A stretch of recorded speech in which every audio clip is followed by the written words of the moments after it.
अभिनंदन, सुस्वागतम, आदर, अभिनंदन, आभार, नमस्कार, आदर, सत श्री अकाल फॉर डिग्निटी. मित्र हो, 9 ऑगस्ट म्हणजे वर्ल्ड इंडिजिनियस डे. अत्यंत सामान्यातला तळागाळातल्या माणसानं जी संस्कृती, जी नैतिक मूल्य, जे पर्यावरणाबद्दलचं प्रेम, जे एकामेकाबद्दल तळमळ जपून ठेवली आहे, त्या तळमळीचा, त्या प्रेमाचा, त्या निसर्गाबद्दल असलेल्या हरसाचा, त्याबद्दल झालेल्या कौतुकाची, पाठीवर दिलेल्या हलक्याशा थापेचा दिवस म्हणजे आजचा वर्ल्ड इंडिजिनियस डे. मित्र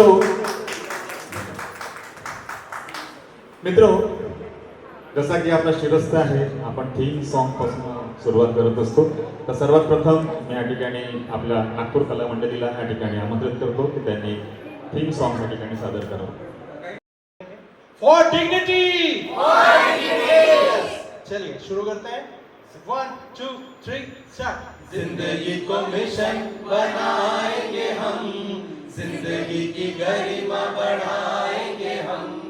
जिंदगी को मिशन बनाएंगे हम, जिंदगी की गरिमा बढ़ाएंगे हम. सभी हो समान हो, सभी स्वतंत्र, सभी हो समान हो, सभी स्वतंत्र. न्यायपूर्ण भारत बनाएंगे हम, जिंदगी की गरिमा बढ़ाएंगे हम. जिंदगी को मिशन बनाएंगे हम, जिंदगी की गरिमा बढ़ाएंगे हम. नारी नर हो समान, अधिकार भी समान. नारी नर हो समान, अधिकार भी समान. जाति मुक्त भारत बनाएंगे हम, जिंदगी की गरिमा बढ़ाएंगे हम. जिंदगी को मिशन बनाएंगे हम, जिंदगी की गरिमा बढ़ाएंगे हो. शिक्षा हो समान हो, स्वास्थ्य संसाधन. शिक्षा हो समान हो, स्वास्थ्य संसाधन. भूखमरी से मुक्ति पाएंगे हम, जिंदगी की गरिमा बढ़ाएंगे हम. जिंदगी को मिशन बनाएंगे हम, जिंदगी की गरिमा बढ़ाएंगे हम. करुणा का हो भाव सभी में, नफरत का नासान हो. करुणा का हो भाव सभी में, नफरत का नासान हो. श्रेष्ठम भारत, श्रेष्ठम भारत बनाएंगे हम, जिंदगी की गरिमा बढ़ाएंगे हम. जिंदगी को मिशन बनाएंगे हम, जिंदगी की गरिमा बढ़ाएंगे हम. जिंदगी की गरिमा, जिंदगी की गरिमा, जिंदगी की गरिमा बढ़ाएंगे हम. For dignity. दोस्तों, मिशन हमारा तय है, लक्ष्य हमारा तय है और मूवमेंट उस लक्ष्य की तरफ कटिबद्ध है, वचनबद्ध है और निरंतर अग्रसर है. समता, बंधुता, सामाजिक और आर्थिक न्याय, फुले साहू आम्बेडकर जैसी विचारधाराओं को तल तल तक पहुंचाना, तृणमूल तक पहुंचाना, ये हमारा उद्देश्य है.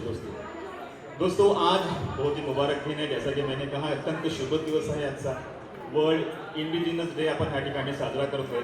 पण यामध्ये मित्र हो, एक हृदयाला द्रवित करणारी घटना आज झाली आहे आणि अत्यंत दुःखपूर्वक सांगावंसं वाटतं तुम्हाला की प्राध्यापक हरी नारके सर यांचं हृदयविकारानं आज मुंबईला निधन झालेलं आहे. एक मोठा आधारस्तंभ पुरोगामी महाराष्ट्रातील ज्या काही चळवळी आहेत, इन्क्लुडिंग मुवमेंट, या सर्वांचं एक मोठी आधारबळ आज तिला धक्का लागलेला आहे. फुले साहू आंबेडकर यांचं साहित्य त्यांनी संपादित करून जनसामान्यापर्यंत पोहोचण्याचं मोठं मोलाचं कार्य त्यांनी केलेलं आहे. शासन दरबारी रक्तसंपदा तर होतीच, परंतु ती लोकांपर्यंत कशी पोहोचेल यासाठी त्यांनी खूप सारे प्रयत्न, अथक प्रयत्न त्यांनी केले. इतके बारीक अभ्यास करून, अगदी तारखेनुसार, छोट्या छोट्या घटनेनुसार त्यांनी संदर्भ शोधून इतका उकल त्यांनी त्यांचा केला आणि लोकांपर्यंत पोहोचले. आज कार्यक्रमाचा सुरुवातीला आपण 2 मिनिटं आपल्या जागेवर उभं राहू, त्यांचा प्रवासासाठी त्यांना आदरांजली आपण त्या ठिकाणी दिली. हे असामाजिक असंवैधानिक संघटना त्याला चिडवण्याचा प्रयत्न करत आहेत. आपल्यासारख्या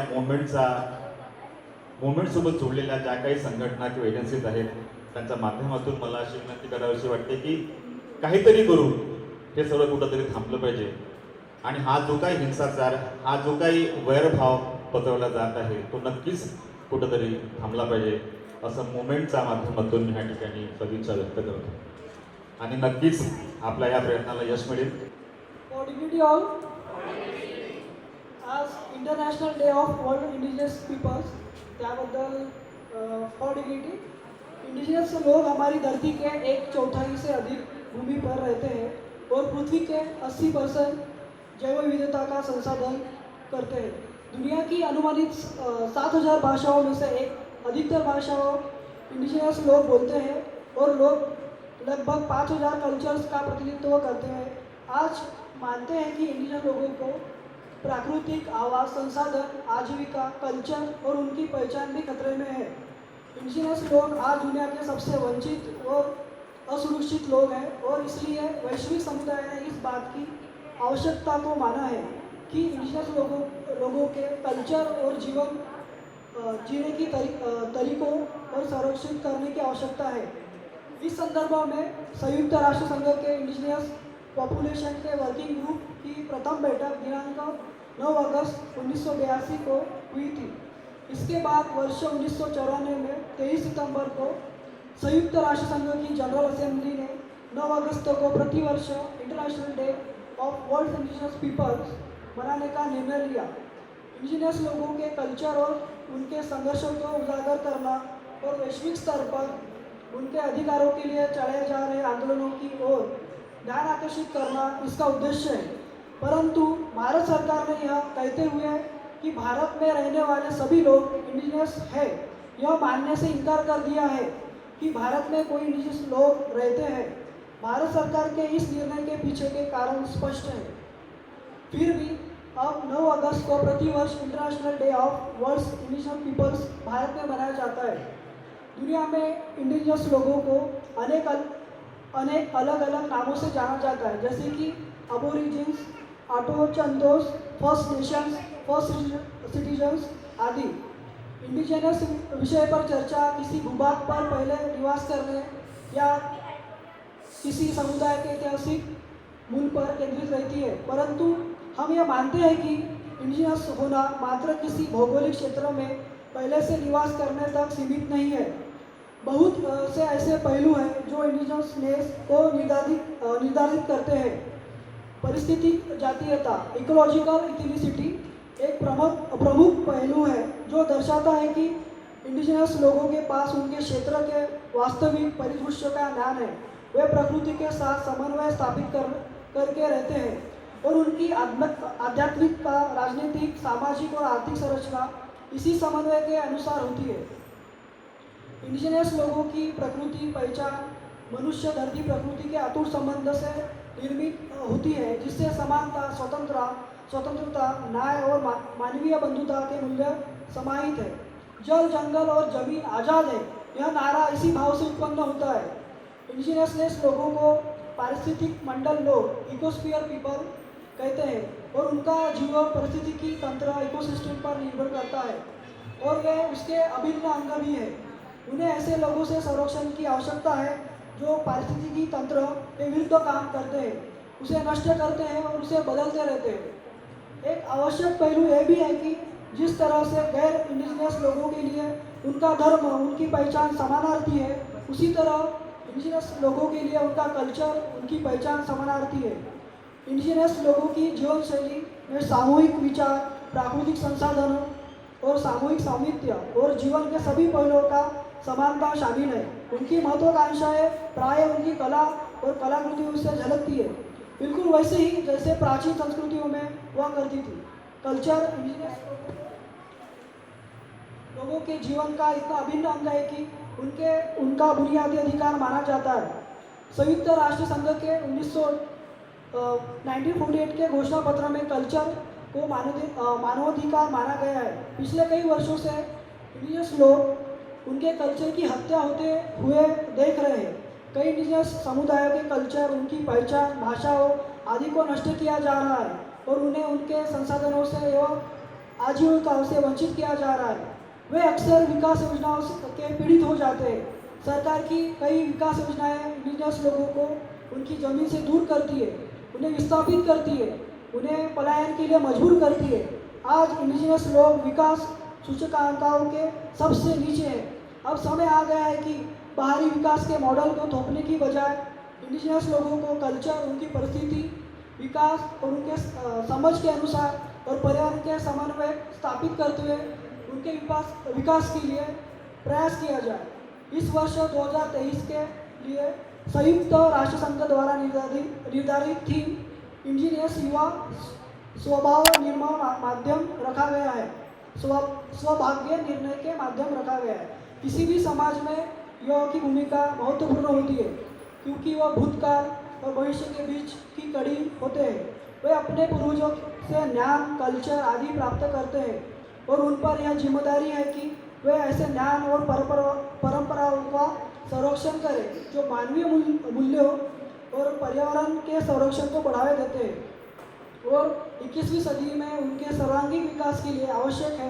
परंतु आज हम देखते हैं कि हमारे युवा भौतिक और मानसिक रूप से हमारे इंडिजिनस कल्चर से दूर हो गए हैं और होते जा रहे हैं। दूसरी ओर असमानता के मूल्यों को बढ़ावा देने वाली विचारधारा और रीति रिवाज को इंडिजिनस होने का गलत दावा करते हैं, उन पर हावी हो रहे हैं। हमारी युवा थोड़ी जागरूकता और प्रतिबद्धता के साथ अनेक भूमिकाओं में हमारी परंपराओं के संरक्षण और विकास के माध्यम बन सकते हैं, जैसे हमारे जल, जंगल, जमीन के संरक्षण के रूप में, जैव विविधता के संरक्षण के लिए सामाजिक कला के प्रमोटर्स के रूप में, डिजिटल मीडिया कैंपेनर्स के रूप में, कल्चर और भाषाओं के संरक्षण के रूप में, इंडिजिनस कृषि और सस्टेनेबल खाद्य के विकासकर्ता के रूप में, मानवीय मूल्यों और लोकतंत्र के चैंपियन के रूप में आदि। इंडिजिनियस होने का तात्पर्य समानता, स्वतंत्रता, न्याय, बंधुत्व एवं पर्यावरण संरक्षण के लोकतांत्रिक व मानवीय मूल्यों के में विश्वास होना और उन्हें अपने जीवन शैली का हिस्सा बनाने में से है।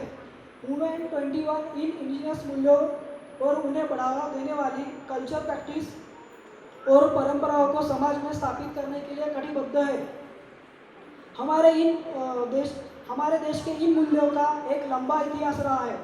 आज से 5000 वर्ष पूर्व हमारे पूर्वजों द्वारा निर्मित समृद्ध, विकसित, शांतिपूर्ण, भेदभाव रहित सिंधु घाटी सभ्यता इसका उदाहरण है, जिसे हमारी कई इंडिजिनियस समुदाय आज भी संजोए हुए हैं।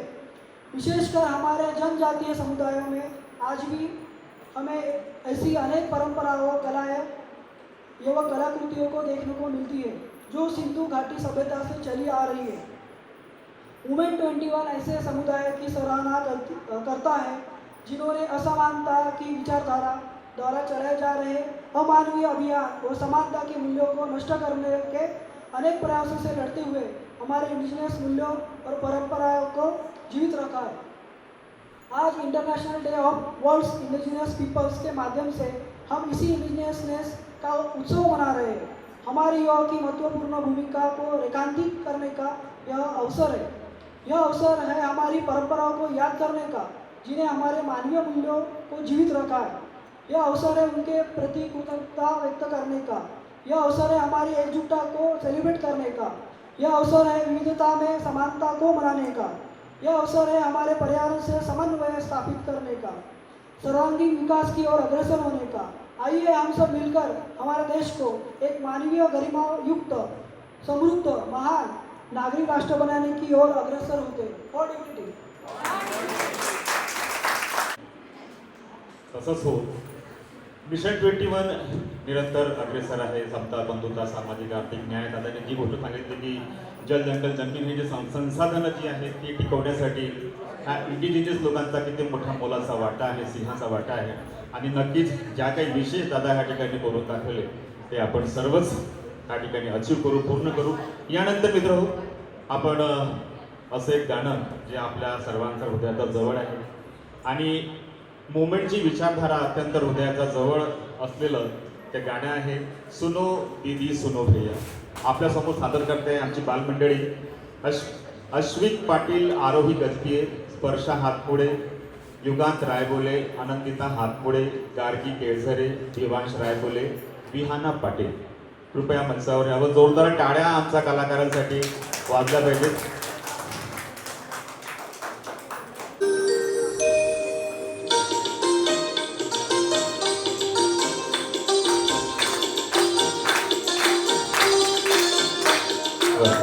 तालीबद्दल कुठे जात नाही.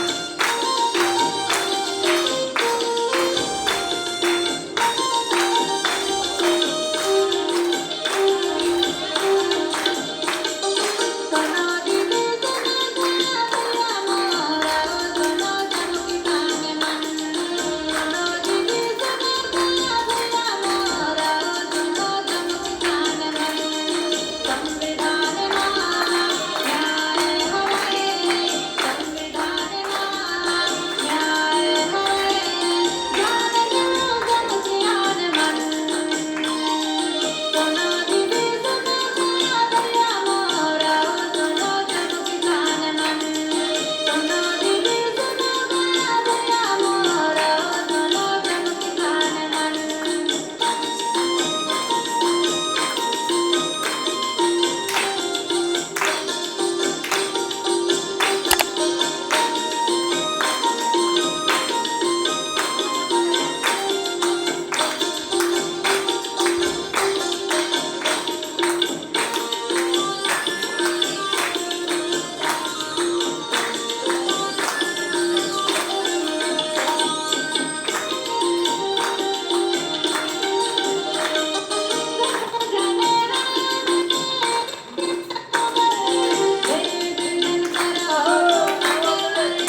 क्या बात है, जोरदार तालियां हमारे हमने सोल्जर्स के लिए मिशन के। और उन्हीं की जुबानी उनका थोड़ा परिचय भी हम सुनते हैं. आपलं दादा नाव सांगायचं आहे, कोणत्या वर्गात आहे आणि टाळ्या तिकडनं वाजल्या पाहिजे. माझं नाव युगान संतोष रायगोले आहे. मी 7वी कक्षात शिकतो. माझं नाव स्पर्श हातमळे आहे. मी 6th मध्ये शिकतो. माझं नाव दिवांश रायगोले आहे. मी 5th मध्ये शिकतो. माझं नाव अश्विन पाटील आहे. मी 2nd मध्ये शिकतो. माझं नाव आनंदिता. मी 2nd मध्ये शिकतो. मी आहे. मी 4th मध्ये शिकतो. माझं नाव गाजी अमोल केतकरी आहे. मी 3rd मध्ये शिकते. माझं नाव आरवी गजबी आहे. मी 3rd मध्ये शिकते. छान, thank you very much. Please be settled. मित्र आपण साजरा करतोय international day of the world indigenous people. आणि हा दिवस आपण साजरा करताना ह्या दिवसाचे एक औचित्य आणि महत्त्व आहे. ज्या जैविक संपदाची गोष्ट आपण मगाशी केली, ज्या मानवी मूल्यांची गोष्ट आपण केली, ते समाजात रुजण्यासाठी अनेक लोकांना पुढे येऊन सातत्यपूर्वक सर्वकष प्रयत्न करावे लागतात. त्याशिवाय ते शक्य होत नाही. जनरली आपण साधारण सामान्य माणसं 2 time meals bread and butter ह्या विवंचनेमध्ये असतो, त्याचा आपण पाठलाग करत असतो. परंतु काही असे माणसं असतात की जे चाकोरीचा बाहेर जाऊन समाजाच्या उत्थानासाठी, आपल्या बांधवांसाठी काही कारणात तडमडीनं समाजात काही करत असतो. त्यांचा सत्कार नक्कीच झाला पाहिजे.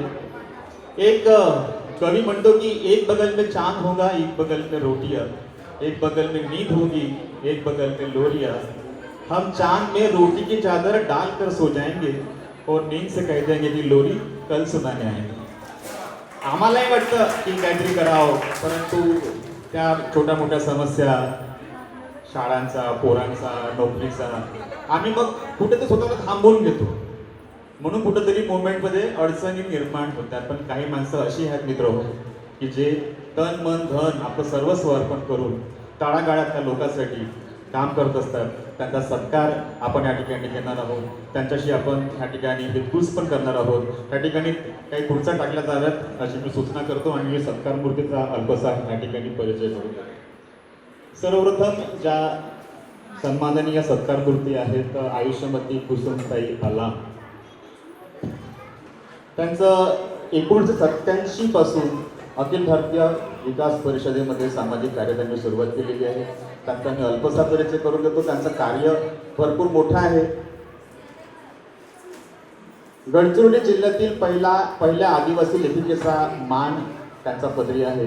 त्यांचे 3 कविता संग्रह प्रकाशित आहेत. रान आसमानचे तळे, रान पाखरांची माय, रान जखमांचे गोंधन.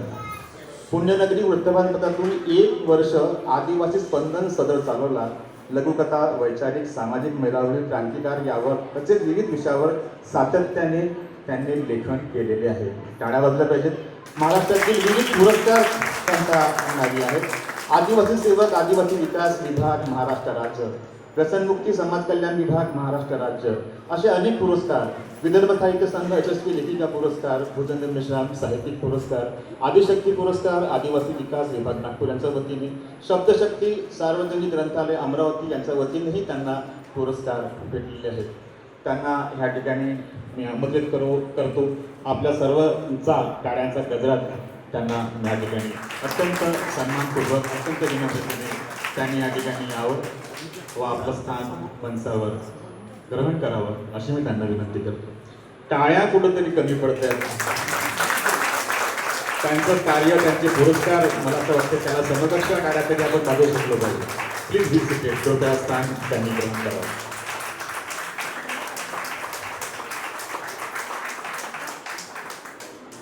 यानंतर असेच एक मोठं व्यक्तिमत्व आज आपल्या मध्ये उपस्थित आहे. सायगाडा मेंढा, केलपिटी मेंढा मी पाहिला जवळून ते गाव, आणि जिल्हा चंद्रपुरात ब्रह्मपुरीचं ते गाव, आणि सरांचा परिचय असा आहे की अत्यंत हालाकीचा परिस्थितीतून त्यांनी त्यांच्या आयुष्याची सुरुवात केली.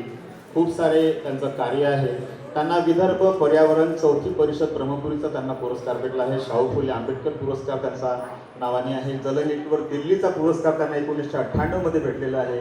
विदर्भ पाचवी परिषद पर्यावरण त्यांनी भूषवलेली आहे. स्वावलंबी समाजसेवा संस्था मूल पुरस्कार, लोकमत त्रिदशक सन्मान पत्र त्यांना भेटलेलं आहे. फ्रेंडशिप दिल्ली इंडिया मेडल त्यांनी स्वीकारला नाही. दलित रंगभूमी आरमोली साने गुरुजी आदर्श शिक्षक पुरस्कार 2003 मध्ये, राज्यस्तरीय राष्ट्रीय सेवा योजना पुरस्कार, 12वी विदर्भ पर्यावरण परिषद सन्मानपत्र त्यांच्या नावे आहे. शेती पुरस्कार 2006चा त्यांना भेटलेला आहे. वन्यजीव विभागातर्फे गडचिरोली त्यांना प्रशस्तीपत्रकही भेटले आहे. आणि पद्म पुरस्कारासाठी महाराष्ट्र शासनाने त्यांची फाईलही सादर केली. 2007 मध्ये शिक्षक संघ नागपूर विभाग मंत्र्यांच्या हस्ते त्यांना सन्मानपत्र सुद्धा भेटलेलं आहे. आणि डॉक्टर सलीम अली उपाधी सन्मानपत्र आहे. आणि सोबतच त्यांना ब्रह्मपुरी भूषण 2016चा पुरस्कार त्यांना भेटलेला आहे. आपल्या टाळ्यांच्या गजरामध्ये मी आमंत्रित करतो आहे सूर्यभानजी सदाशिव खोब्रागडे आयुष्यमान. त्यांनी यावं आणि मंचावर आपलं स्थान ग्रहण करावं. तिसऱ्या ज्या सत्कारमूर्ती ह्या ठिकाणी आहेत त्यांचा परिचय मी काय करून देऊ. त्यांचं व्यक्तिमत्वच हे त्यांच्या परिचयाची परिचायक आहे. आणि मी त्यांना बोललो की मॅडम थोडंसं तुमच्याबद्दल सांगा. तर त्या विनम्रतेनं बोलल्या की आपलेच लोक यात जास्त काही सांगायचं. तर मला तेव्हा एक शेर आठवला की हम जुगनू के साथ रहकर भूल गए अपने अदब, हम जुगनू के साथ रहकर भी मगरूर, माफ कीजिएगा, हम जुगनू के साथ रहकर भी मगरूर हो गए, वो फूलों के साथ रहकर भी भूले नहीं अपनी अदब. मुद्दतों बाद किसी ने मुझे पूछा कि कहाँ रहते हैं, तो मैंने मैडम को देख के कह दिया कि हम अपनी औकात में रहते हैं. प्राध्यापिका मीनाक्षी प्रभाकर पावडे मॅडम, अत्यंत जोरात टाळा वाजला पाहिजे मॅडमसाठी. मंचावर त्यांनी यावं. मॅडम महिला महाविद्यालय नंदुरबार येथे समाजशास्त्र विषयाच्या अध्यापन करत आहेत आणि 25 वर्षापासून मराठा सेवा संघ प्रणित जिजाऊ ब्रिगेडमध्ये सोशल वर्क त्या करत आहेत. मोठं नाव आहे, मोठं कार्य आहे. पण त्यांना प्रतिकृती हवत नाही. स्वतःला नेहमी त्या दूर ठेवण्याचा प्रयत्न करतात प्रसिद्धीपासून. त्यांचं ह्या ठिकाणी आपण स्वागत ह्या ठिकाणी करणार आहोत. तत्पूर्वी काही सूचना आहेत का?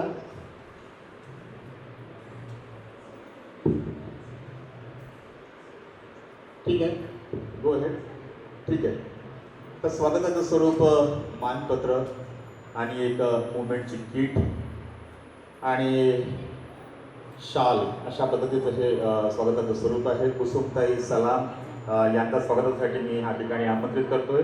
सारिका पाटील आणि मिलिंद पाटील यांना आहे.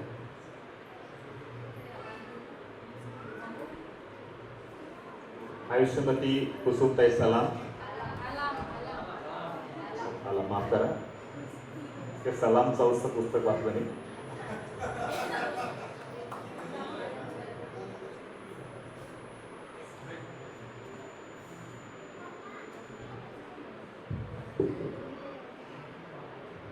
टाळ्या मला कधी देतात.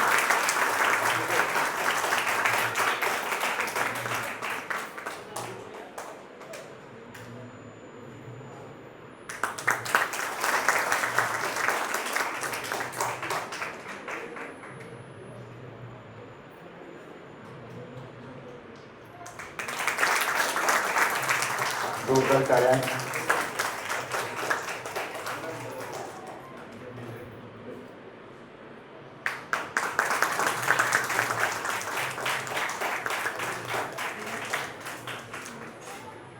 धन्यवाद. यानंतर प्राध्यापिका मीनाक्षी प्रभाकर पावडे मॅडम यांचा सत्कार पुष्पा पटेल करतील अशी मी त्यांना विनंती करतो.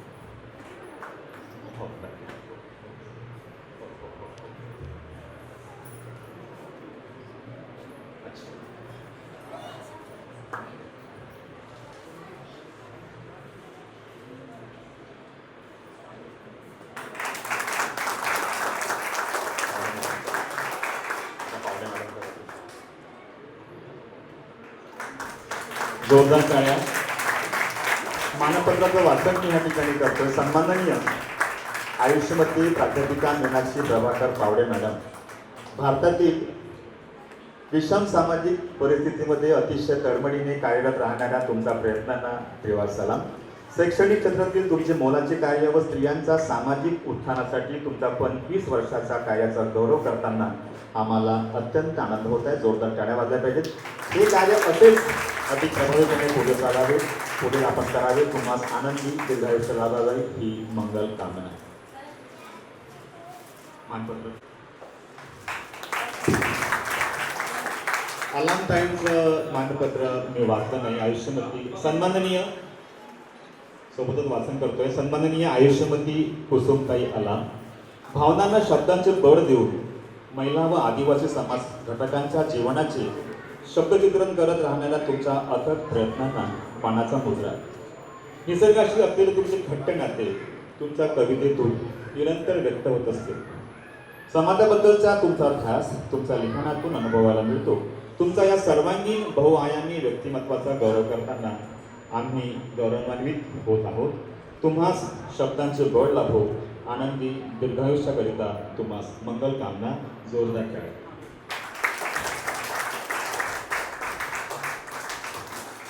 यानंतरचे सत्कारपूर्ती जे स्टेजवर आहेत त्यांचं सन्मानपत्र मी अगोदर वाचून घेतो. सन्माननीय आयुष्यमान सूर्यकांत खोब्रागडे, भारतातील विषम सामाजिक परिस्थितीमध्ये अतिशय तळमळीने कार्यरत राहणाऱ्या तुमच्या प्रयत्नांना त्रिवार सलाम. जल जंगल जमीन व समाज यातील संबंधाचा सखोल अभ्यास व घटकांचे नाते अधिक घट्ट करणाऱ्या तुमच्या 6 दशकांचा कार्याचा गौरव करताना आम्हाला सर्वांना अतिशय आनंद होत आहे. हे कार्य असेच अधिक प्रभावीपणे पुढे जावे.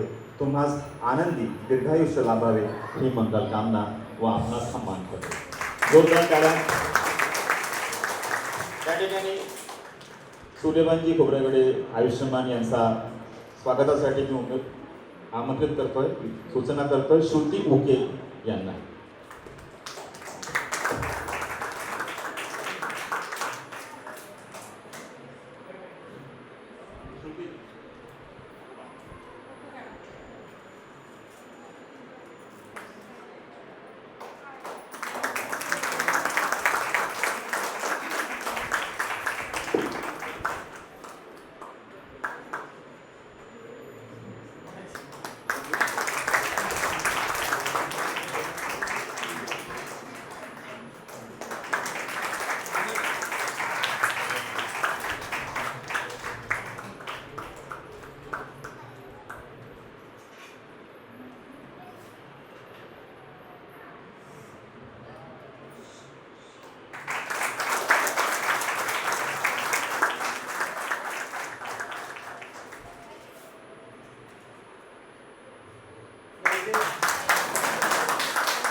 पुनश्च एकदा जोरदार टाळ्या सत्कारपूर्तीसाठी झाल्या पाहिजे.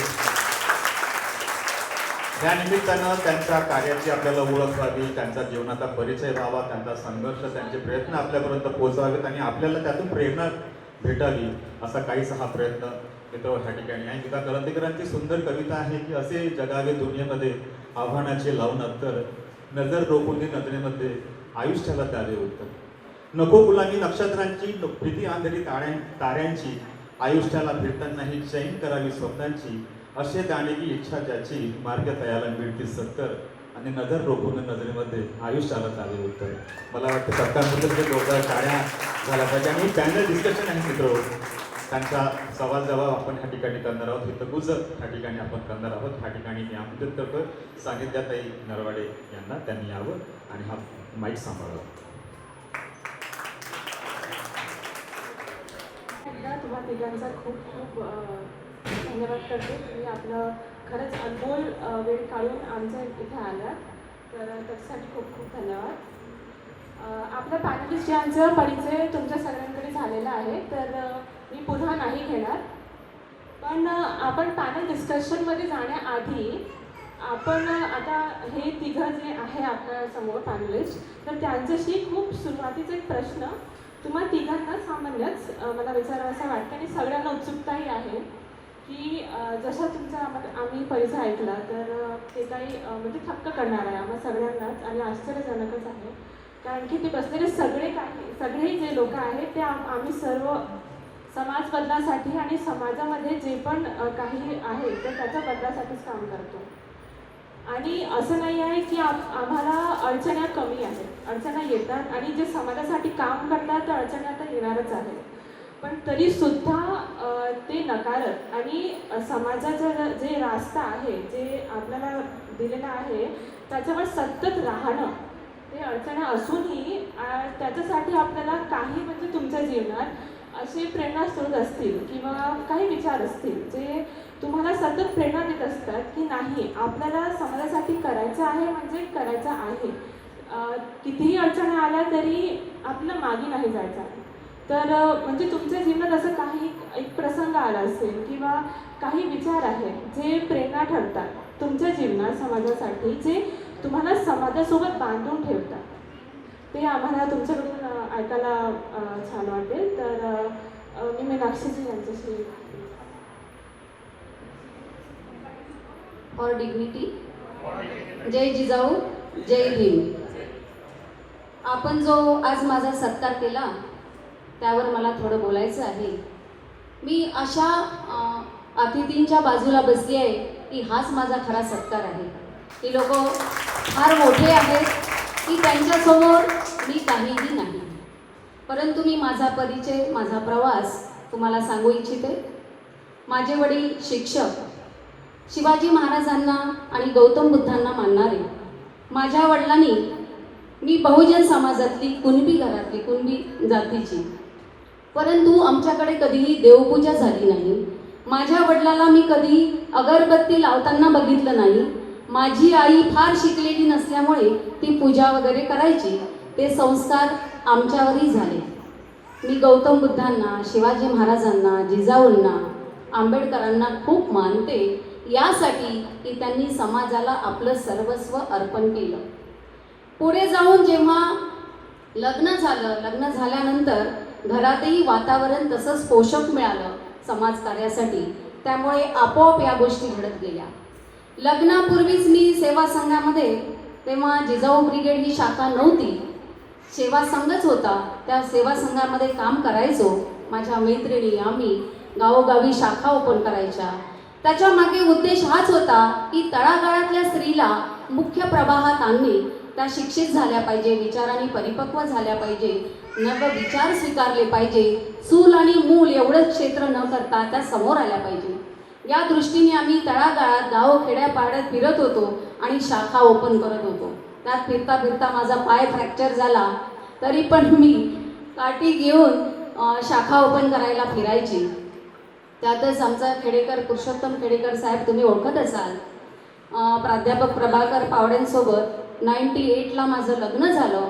आणि प्रभाकर पावडे हे 92मध्ये त्यांनी बौद्ध धर्म स्वीकारला आणि हिंदू धर्माचा त्याग केला. बौद्ध धर्मांना मानणारे आणि आंबेडकरवादी विचारसरणी आमच्या घरामध्ये, म्हणजे मी शिवधर्मीय आणि माझे मिस्टर बौद्ध धर्मीय, या दोन्हीचा संगम म्हणजे आमचा मुलगा, सर्व धर्मांना मानणार. हे विचार जसे आले, आज माझा मुलगा 24 वर्षाचा आहे, बिझनेस करू इच्छितो. त्यांनी सांगितलं की आई, माझ्या उत्पन्नातला 10 ते 20% जो प्रॉफिट राहील ते मी माझ्या समाजासाठी खर्च करेन. मला हे ऐकून खूप ऊर भरून आल्यासारखं वाटलं की हे आम्ही कुठेही बोललो नाही, तरी पण त्याच्या मनामध्ये हे विचार कुठून रुजले असेल, तर ते आपले चालत आलेले पूर्वापार संस्कार असतात. घरामध्ये आपण कसं वागतो, कसे विचार करतो, त्याचेच पडसाद पुढे आपल्या पिढीवर पडत असतात. तसेच संस्कार आमच्यावरही झाले आहेत. आणि म्हणून आपण तर सुखसुविधा तर मध्ये जगतो आहोत, पण आपला जो बांधव आहे, भगिनी आहे, ज्या तळागाळामध्ये आजही रुतून बसलेले आहे, त्यांच्यासाठी काही जरी आपल्याला थोडंफार करता आलं, खारीचा वाटा जरी उचलता आला, तर आपलं जीवन सार्थकी लागेल. या दृष्टिकोनातून ह्या समाजकार्याचं व्रत हाती घेतलं. सेवा संघामध्ये, जिजाऊ ब्रिगेडमध्ये तर काम करतेच आहे, पण संजय शेंडे आमचे बंधू, त्यांनी 21 मुवमेंटविषयी सांगितलं आणि मग मी त्याची सदस्य झाली. मला आनंद आहे की आपण सर्व लोक या विचारांनी भारित झालेले आहे आणि समाजकार्यासाठी पुढे येतात. सगळ्या देशभर ही मुवमेंट राबवली जात आहे. या पलीकडे अतिउत्तम काम कुठलंही असू शकत नाही. धन्यवाद. खूप खूप धन्यवाद. मी कुसुमताई यांनाही बोलायला सांग. सर्वांना नमस्कार. जय भीम, जय सेवा, जय आदिवासी. आज अतिशय महत्त्वाच्या दिवशी आपण या ठिकाणी मोलाच्या दिवशी आमचा सर्वांचा सत्कार आणि तुमचं जे काम आहे, कामाचं स्वरूप याचं परिचय करून दिलेला आहे. आणि एका माझ्या अपेक्षित विचारधारेचे लोक मला मिळालेले आहेत या ठिकाणी. याचा अतिशय आनंद मला या ठिकाणी होत आहे. सत्काराचा तर आनंद झालाच झाला, पण त्या विचारांनी वाहलेले लोक या ठिकाणी मी पाहत आहे, तर याचा अधिक मला आनंद झालेला आहे. मी खरं म्हणजे तांबे सरांना धन्यवाद देऊ इच्छिते की आपण या कार्यक्रमामध्ये मला बोलावला आणि मला खूप याचा आनंद घेता आला. तर खरं म्हणजे मी माझा परिचय देताना 87 पासून मी इथे विकास परिषदेमध्ये काम केलेलं आहे असं सांगितलेलं आहे. तर या ठिकाणी माझ्या मिस्टरांची बदली झालेली होती आदिवासी विकास विभागाला, ते होते. आणि बाबूराजी मडावी या ठिकाणी नागपूरला आमचे आदिवासींचे मोठे नेते होते त्या काळामध्ये. आणि त्यांचं काम जे होतं ते बोलायचे. इथे नागपुरात राहून ते भामरागडच्या माणसाविषयी, ते जारावलीच्या माणसाविषयी, त्या एकदम कोरची बेळगावच्या माणसाविषयी बोलायचे. इतकं वाटायचं की हा माणूस इथे म्हणजे मंत्री राहिलेला माणूस आहे आणि याला त्या माणसाची कशी जाणीव आहे, त्या माणसाबद्दल कशी आस्था आहे. हे असं माझं वय कमी होतं त्यावेळेला, असं ते आतमध्ये संवेदना होत होत्या. घरातलं वातावरण लहानपणापासून तसंच होतं, सेवाभावाचं होतं, समाजसेवेचं असं म्हणता येणार नाही त्याला समाजसेवा, पण ते सेवाभाव होता. माझे वडील एक लहानशी छोटीशी नोकरी करायचे आणि तालुक्याला राहायचे. मी माझं माहेर ब्रह्मपुरी आहे सांगू इच्छिते. तर ब्रह्मपुरी हे गाव असं आहे की त्याच्यामध्ये कोर्ट पण आहे, आरोग्य आहे आणि शिक्षण आहे, तिन्ही गोष्टी. तर ग्रामीण भागातले लोक त्या काळामध्ये तिथे यायचे, राहायला जागा नाही, कुठे राहायचा हा प्रश्न होता. आमच्या घरी सगळे यायचे आणि माझी आई एक 4-4 पायल्याचा भात स्वयंपाक करून त्यांना जेवून घालायचे. इतके सारे लोक आमच्या घरात राहायचे. अभ्यासाला जागा पण आम्हाला त्यावेळेला राहायची नाही. कसं तरी आम्ही एका कोपऱ्यात बसून मांडीवर पुस्तक घेऊन कसं एका पोत्यावर बसून आम्ही हे सगळं करायचं. परिस्थिती एवढी नव्हती आमची. आणि त्याच काळामध्ये सुखदेवबाबू विखे ब्रह्मपुरीला होते आणि आम्ही त्या परिसरात राहत असल्यामुळे सुखदेवबाबूंचा कार्यकाळ असा होता की एक घटना घडली होती ब्रह्मपुरीला. एका शिक्षकाला हत्या करण्यात आली होती त्याची, आणि त्याच्यासाठी आदिवासी समाजाने मोर्चा काढला होता. आणि सुखदेवबाबूंनी ते त्या SD ऑफिसमध्ये होते, नोकरीला होते, पण त्यांनी राजीनामा दिला आणि ते नंतर समाजकार्यात आले. पुढे जबरांदोजचं काम जे नारायणसिंग विखेंचं होतं त्याच्यामध्ये त्यांनी वाहून घेतलं स्वतःला आणि आदिवासी चळवळीमध्ये ते सहभागी राहिले होते. त्या अनेक लोकांचा, माझ्या घरातल्या लोकांचा माझ्यावरती लहानपणापासूनच असा प्रभाव होता. आणि आम्ही जरी आदिवासी होतो, आमच्या घरात पण देव नाही, साधा मातीचा देवारा होता, रोज सारवायचं, त्याच्यावर एक अगरबत्ती लावायची. कुठला फोटो नव्हता, प्रतिमा नव्हती. आदिवासींमध्ये हेच असतं, कुठली मूर्तीपूजा नसते. तर अशा संस्कारात मी वाढलेली होती. आई लोकांचं खूप करायची, फक्त ती तुळशीला पाणी घालायची. कधी ती व्रतवैकल्य वगैरे हा प्रकार घरात नव्हता. अडाणी होती, पण आई अतिशय समंजस्य होती. आईमुळे मला रमाई समजली, आईमुळे मला आंबेडकर समजले बऱ्यापैकी. माझ्या घरामध्ये तेव्हा एक साप्ताहिक यायचं बहुजन संघर्ष त्यावेळेला आमच्याकडे. तर मला वाटतं की आमच्या समाजामध्ये पहिले वाचक आम्हीच होतो. माझे वडील खूप छोटी छोटी पुस्तकं होती, यांचे परिवर्तनवादी चळवळीचे संपर्क होता, चांगली होती त्या काळात त्यावेळेला. ते सगळे आणून द्यायचे. गोविंदराव हे घ्या, हे वाचा, ते वाचा. ते आपसुकच आम्ही ते वाचायला लागलो होतो. आदिवासी समाजामध्ये वाचक फार कमी असतं, पुस्तकं नसतात. त्या घरामध्ये मी वावरली. आणि 87ला इथे आल्यानंतर बाबूराजांशी थेट संपर्क आल्यामुळे अनेक लोक भेटत गेली आणि हे सगळं होत गेलं. तर त्या भावना माझ्या मनात तशाच राहिल्या. जंगलाविषयी आस्था होती. जंगल पाहायला मी नुसतीच बसमधून जायची, तिकीट काढून खिडकीजवळ, आणि ते जंगल पाहत जायची. ती परत आली की त्याच बसनी परत यायची. मला हसायचे पण किती मूर्ख आहे म्हणून.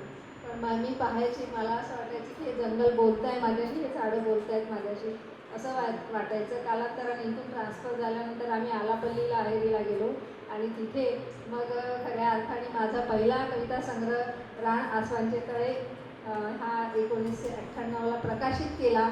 सगळेजण हसायचे, बैताळच बाई आहे, मूर्खच आहे, ही बाई काय म्हणजे आता समाज शिकला नाही, पण पुस्तकं वाचणार आहे. तर मी म्हटलं की ते कपडे वाळवायच्या दोरीवर मी टांगून ठेवेल, ते राहू द्या, कोणी वाचले नाही वाचले पण मी पुस्तक काढणार. पण ते पुस्तक काढायला पण आईने सांगितलं की म्हणे कुसुम तुझी कविता वाच, ती वाचून घ्यायची, ती ऐकायची. मला सगळे हिंडवायच्या घरात, या काही कविता आहेत, हे काहीतरीच ते बाबा बोरकरांच्या कविता, ते पाडगावकरांच्या कविता, ह्या काही कविता आहेत असे माझे मिस्टर पण मला म्हणायचे, हिंडवायचे. पण आई ती ऐकायची. आई म्हणे की कुसुम तू एक पुस्तक काढ. त्यावेळेला पुस्तक काढणं ही फार वेगळीच गोष्ट वाटायची, की आमच्या समाजात पुस्तक काढून किंवा माझं पुस्तक निघेल कधीच वाटलं नाही. पण आईने हे सांगितलं की जर तू दागिने घेशील, चोरीला जातील तर तुझं नुकसान होईल, पण पुस्तक काढशील तर ते चोरीला जाईल तर फायदा चोरून तरी वाचेल. म्हणजे इतकं मोठं तत्त्वज्ञान आईच होतं. लाडाची मोठी झाली आणि मला कधी थोडाफार झाला असेल कदाचित विरोध, पण मी ऐकली पण नाही, म्हणली पण नाही कोणाला. पण मला घरात, माझ्या घरातल्या वातावरणामुळे मी इथपर्यंत येऊ शकले, काही करू शकल्याचं थोडं समाधान वाटतं आहे. पण हे सगळं परिस्थिती पाहताना अजून खूप गतीनं काम करण्याची, सगळ्यांना घेऊन तुमच्या समविचारी लोकांची खूप गरज आहे असं मला वाटतं.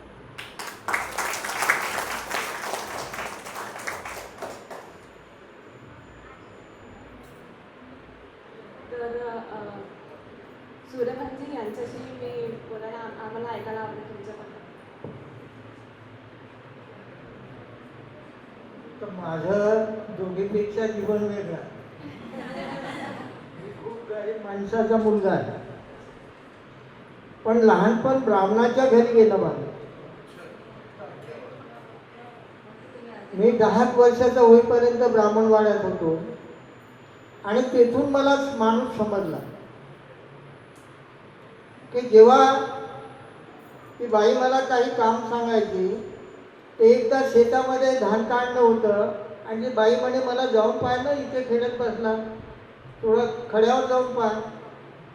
आणि मी खड्यावर गेलो तर एक गडवा ठेवून होता आणि ते धान उडवत होते. तर मला वाटलं यांचं लक्ष नसेल, आपण चांगल्या जागावर उचलून ठेवावं. मला जात समजत नव्हती ना,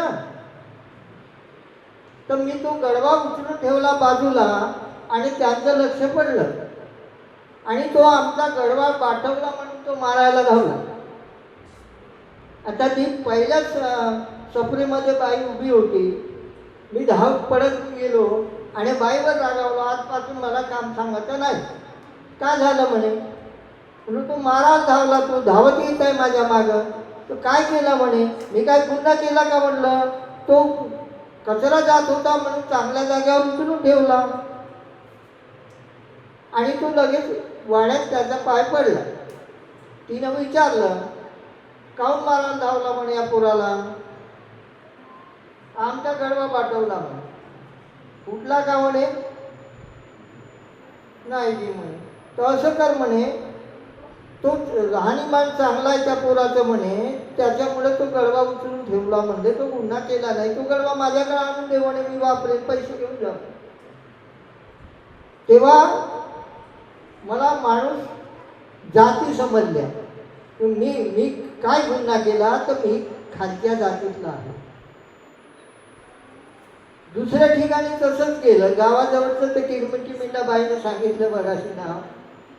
मला तहान लागली, विहिरीवर एक बाई कपडे धुत होती. मी त्या बाईला म्हटलं, बाई मला पाणी प्यायला द्या. माझं राहणीमान बरं होतं. ते म्हणे, तुला हात नाही आहे का? काढून घे. काढून घेतल्यावर ती बाई विचारते, कोणत्या जातीचा आहोत? मी म्हणलो, महाराचं पोरगा आहे. तर माझी बाटली पाठवली म्हणून. तेव्हा मला समजायला लागलं की या माणसात काय काय आहे बा. आणि अशा पद्धतीनं गावात शाळा नव्हती. मी 10-12 वर्षाचा झालो, शाळा नव्हती.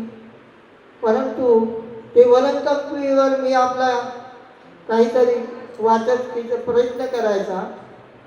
तर गावातले जे पाठीमागून जन्माले आलेले पोरं, 7 पोरं मेंढ्याच्या शाळेत जायला लागले आणि मी मोठा होतो. 4थ्या वर्गाच्या पोरापेक्षा मोठा दिसायचा. माझा बाप काय करणार? पण मी पाठी घेऊन पळालो 10 जानेवारीला. पहिला दिवस मला आठवणीचा आहे. पाठी घेऊन पळालो, त्यांच्या मागं पुस्तक काही नाही. इमानदारीनं पहिला नंबरमध्ये पहिला वर्ग पास झाला. दुसऱ्या वर्गाचा कॅप्टन झालो आणि माझ्या वडिलांना त्या बामणाची नोकरी सोडली आणि राहायला घर नव्हतं, कारण गाव दुसरं आहे आमचं. तर वडिलाला वाटलं त्या गावाला आल्यावर परत नाही जायचं. आपलं ओल्या बल्ल्या आणल्या, घर उभं केलं, गवत टाकलं आणि लिपथाप करून राहायला, पण दार नाही लावायला. आई म्हणते हंगाम आहे, शाळेत जाऊ नको. 2-3 महिने गेलोच नाही. मग गेलो, हेडमास्टर म्हणे 3 महिने आलाच नाही, तुला काढलं म्हणून शाळेतून. सुटली शाळा. अशा परिस्थितीत पण मला त्या गावामध्ये 8 समाज आहे. आजही 8 समाजाची वस्ती आहे. लहानचं गाव 8 समाज आहे. पण गावातही तसंच होतं. ज्याच्या हातचं पाणी प्यायला वाटत नव्हतं तोही माणूस मला विटाळ मानायचा. 1995ला मी मंदिर प्रवेश केला. शाळेत जाणारे ते लहान पोरं होते. परीक्षा झाल्यावर जाऊन त्या जंगलामध्ये हनुमान मंदिर आहे सायगाट्यात, ते घेऊन गेले मला आणि देवाऱ्याला सांगून गेले की आता पूजा करायला ये बा. आम्ही चालतो. तो कशाला यायच्या घाईने येणार, तहान लागली आहे पोराईले.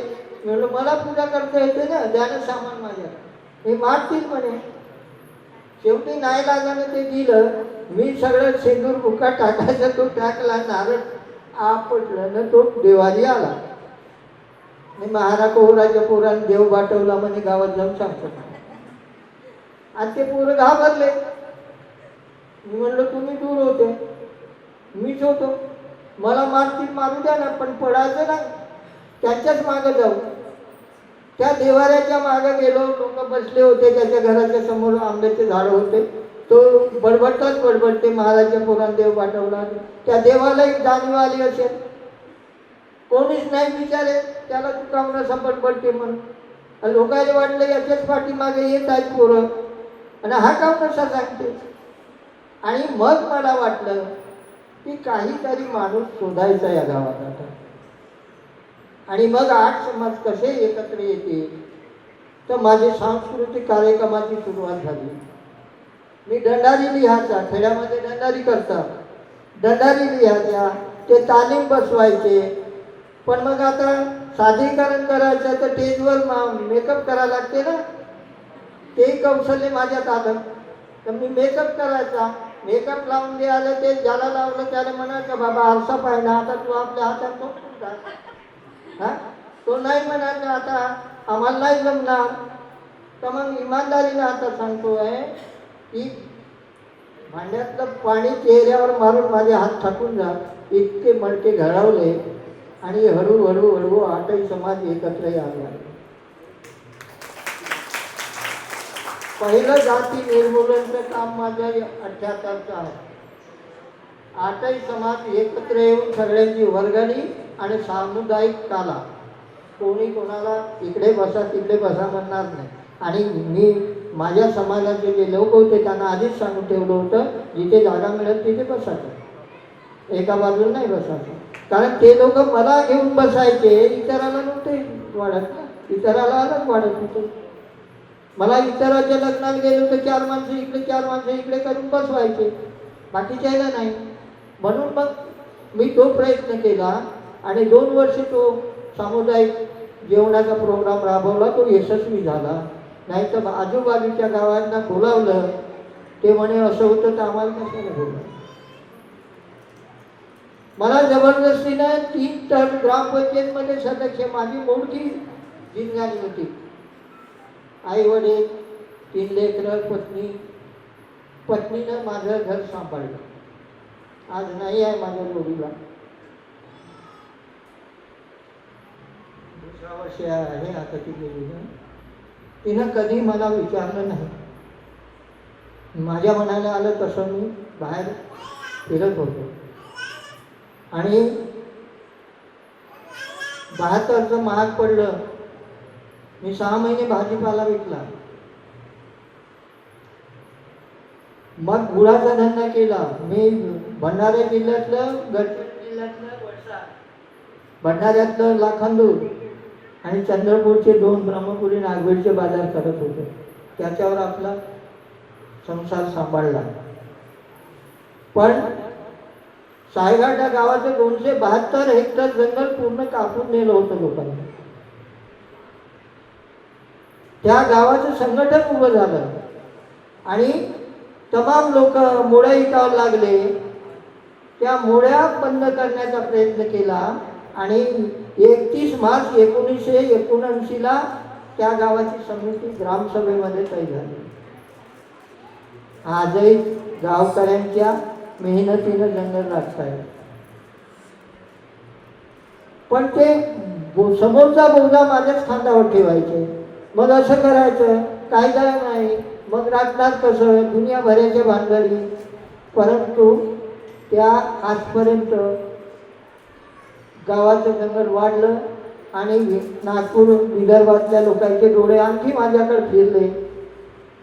माझा अनाजाचा धंदा होता, नागपूरला अनाज येत होता, खताची एजन्सी होती, सारे बंद पडले. आणि मग जंगल जमीन पर्यावरण याच कामामध्ये मी झोकून दिलं. 98 पासून याच्यामध्ये मी फिरलो. पहिलं विदर्भात फिरलो 1 वर्ष, मग महाराष्ट्राची फेलोशिप भेटली, तिकडे सरकलो. त्या आदिवासीचा मला चांगला अनुभव आहे. नुसतं गडचिरोलीच्या आदिवासीबद्दल नाही बोलत, मी ठाण्याच्या आदिवासीमध्ये मिसळलो. 10 दिवसाची यात्रा काढली मी ठाण्यात. रायगडमध्ये 10 दिवसाची यात्रा काढली. लोकसहभाग तिकडच्या NGOला धरलं मुंबईच्या. चला बाबा. तर रायगड ठाण्याच्या जे आदिवासीचे हाल आहेत, मुंबई मंत्रालय लागून आहे, पण आदिवासीची पिळवणूक आदिवासीचीच माणसं करतात.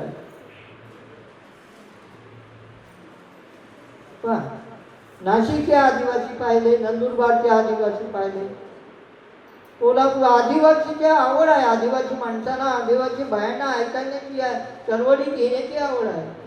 पण नेतृत्व मला फारसं दिसून आलेलं नाही. म्हणून माझी या फोरमला विनंती आहे की आपण चांगलं काम हाती घेतलं आहे तर ते खेड्याकडे जाऊ द्या. खेड्यातला एक माणूस निवडा, शिक्षित तरुण मिळवा त्याच्यामध्ये, आणि अशी एक साखळी तयार करा. खरंच आदिवासीवर अन्याय होत आहे. मी जवळून पाहिलं, त्यांच्या घरातून काढलं. तर मी सगळ्यांना विनंती करतो आहे की वेळेअभावी मला सूचना येत आहे की नाहीतर मला 2 तासाचा माझा टाईम ठरला आहे. धन्यवाद. आज आपण जे 9 ऑगस्ट विश्व आपण हे इंडिजिनस पीपल डे सेलिब्रेट करत आहोत. तर हा जो आंतरराष्ट्रीय दिवस आहे, तर हा सेलिब्रेट करण्याचा मागे काय म्हणजे पृष्ठभूमी आहे किंवा जो एक कन्सेप्ट आहे की आपण का बरं आजच 9 ऑगस्टला किंवा याची सुरुवात केव्हा झाली आणि का बरं ते आपण इतक्या आंतरराष्ट्रीय पातळीवर आपण त्याला सेलिब्रेट करतो. तर सगळ्यांनाच माहिती आहे, सगळ्यांनी वेबसाईट पाहिलीच असेल, तरीही आपण प्रश्न विचारला म्हणून सांगते. तर आपल्याला माहीतच आहे की दुसऱ्या महायुद्धानंतर जी स्थिती निर्माण झाली होती आपल्या जगामध्ये, आणि नंतर असं ठरवलं की या युद्धाने काही होणार नाही आहे. तर त्याच्यासाठी 193 जवळपास देशाने एकत्रित येऊन जो निर्णय घेतला होता की आपण आता या सगळ्या परिस्थितीवरती मात करायसाठी आपल्याला युद्ध नको, एक शांततापूर्ण जगलं पाहिजे. म्हणून संयुक्त राष्ट्रसंघाची त्यावेळेला निर्मिती झाली. आणि ती निर्मिती झाल्यानंतर 50 वर्षांनी जेव्हा त्या निर्मिती मागची अनेक कारणं होती, आता हे लांबलचक सांगणार नाही. तर त्याच्या 50 वर्षानंतरही आदिवासींची जी स्थिती होती, दैनावस्था होती, तर त्याच्यामध्ये शिक्षण आहे, आरोग्य आहे, रोजगार आहे, जमिनीचे संरक्षण आहे, बऱ्याच गोष्टी आल्या त्याच्यामध्ये.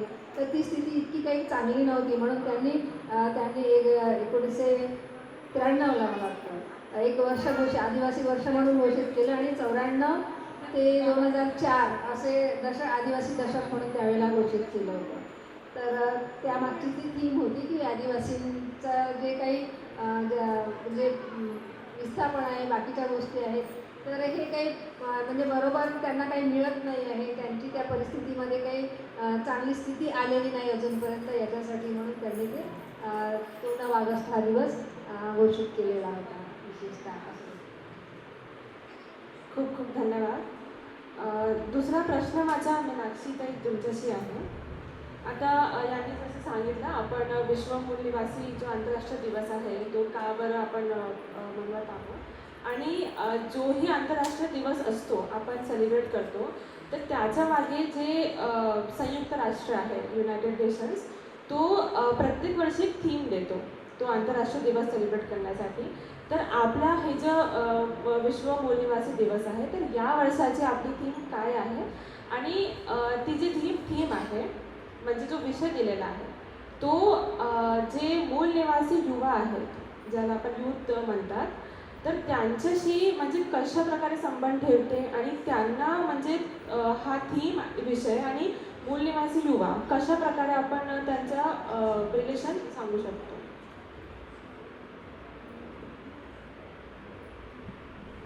मानवाची उत्क्रांती झाल्यापासून मूल निवासी हा संपूर्ण जगभर पसरला. या खंडातून त्या खंडामध्ये विखुरलेल्या अवस्थेत आपल्याला बघायला मिळतं. जवळपास 90 देशांमध्ये आपला मूल निवासी आहे, आणि या मूल निवासींच्या समस्यासुद्धा कमी जास्त प्रमाणात आहे. जेव्हा 9 ऑगस्ट 1982ला जेनेवा इथे बैठकीचं आयोजन केलं संयुक्त राष्ट्रसंघाने, त्यामध्ये विविध प्रश्न त्यांनी हाताळले. कारण त्याही काळामध्ये मूल निवासीचे अनेक प्रश्न, अनेक अडचणी, अनेक समस्या होत्या. मूळ प्रवाहात जसा माणूस प्रगत आहे, तशाच मूळ प्रवाहात जो आदिवासी बांधव आहे, मूल निवासी बांधव आहे, त्यालाही मूळ प्रवाहामध्ये आणणे हे एक त्यांनी थीम म्हणून घेतली, आणि प्रत्येक वर्षी त्यांनी वेगवेगळ्या थीम घेतलेल्या आहेत. 2023मध्ये आत्मनिर्णय ही थीम घेतली की आमच्या युवकांना स्वतःचा निर्णय घेता आला पाहिजे, त्यांच्यामध्ये आत्मविश्वास निर्माण होता आला पाहिजे, आणि त्यांना सगळ्या क्षेत्रामध्ये आमूलाग्र परिवर्तन घडवण्यासाठी त्यांचा हातभार लागला पाहिजे. आता आम्ही बघतो की राजकीय क्षेत्र आहे, राजकीय क्षेत्रामध्ये आमच्या युवकांनी मोठ्या प्रमाणात यायला पाहिजे. पण आजचं राजकीय क्षेत्र बघितल्यानंतर मला नाही वाटत की कुठल्याही युवकाला असं वाटेल की आपण तिथे जावं, कारण इतकं कलुषित प्रदूषित झालेलं असंच मी म्हणेन, कारण सगळा पैशाचा खेळ झालेला आहे.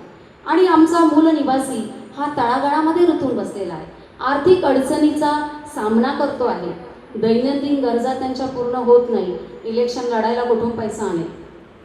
तरी संविधानाने आम्हाला जो अधिकार दिला की त्यासाठी आम्हाला राखीव जागा आहे की सगळ्याच लोकांना राजकारणामध्ये येता आलं पाहिजे, काम करता आलं पाहिजे, आपले विचार देता आले पाहिजे, आणि देशाच्या विकासासाठी त्यांचा हातभार लागला पाहिजे, हेही महत्त्वाचं.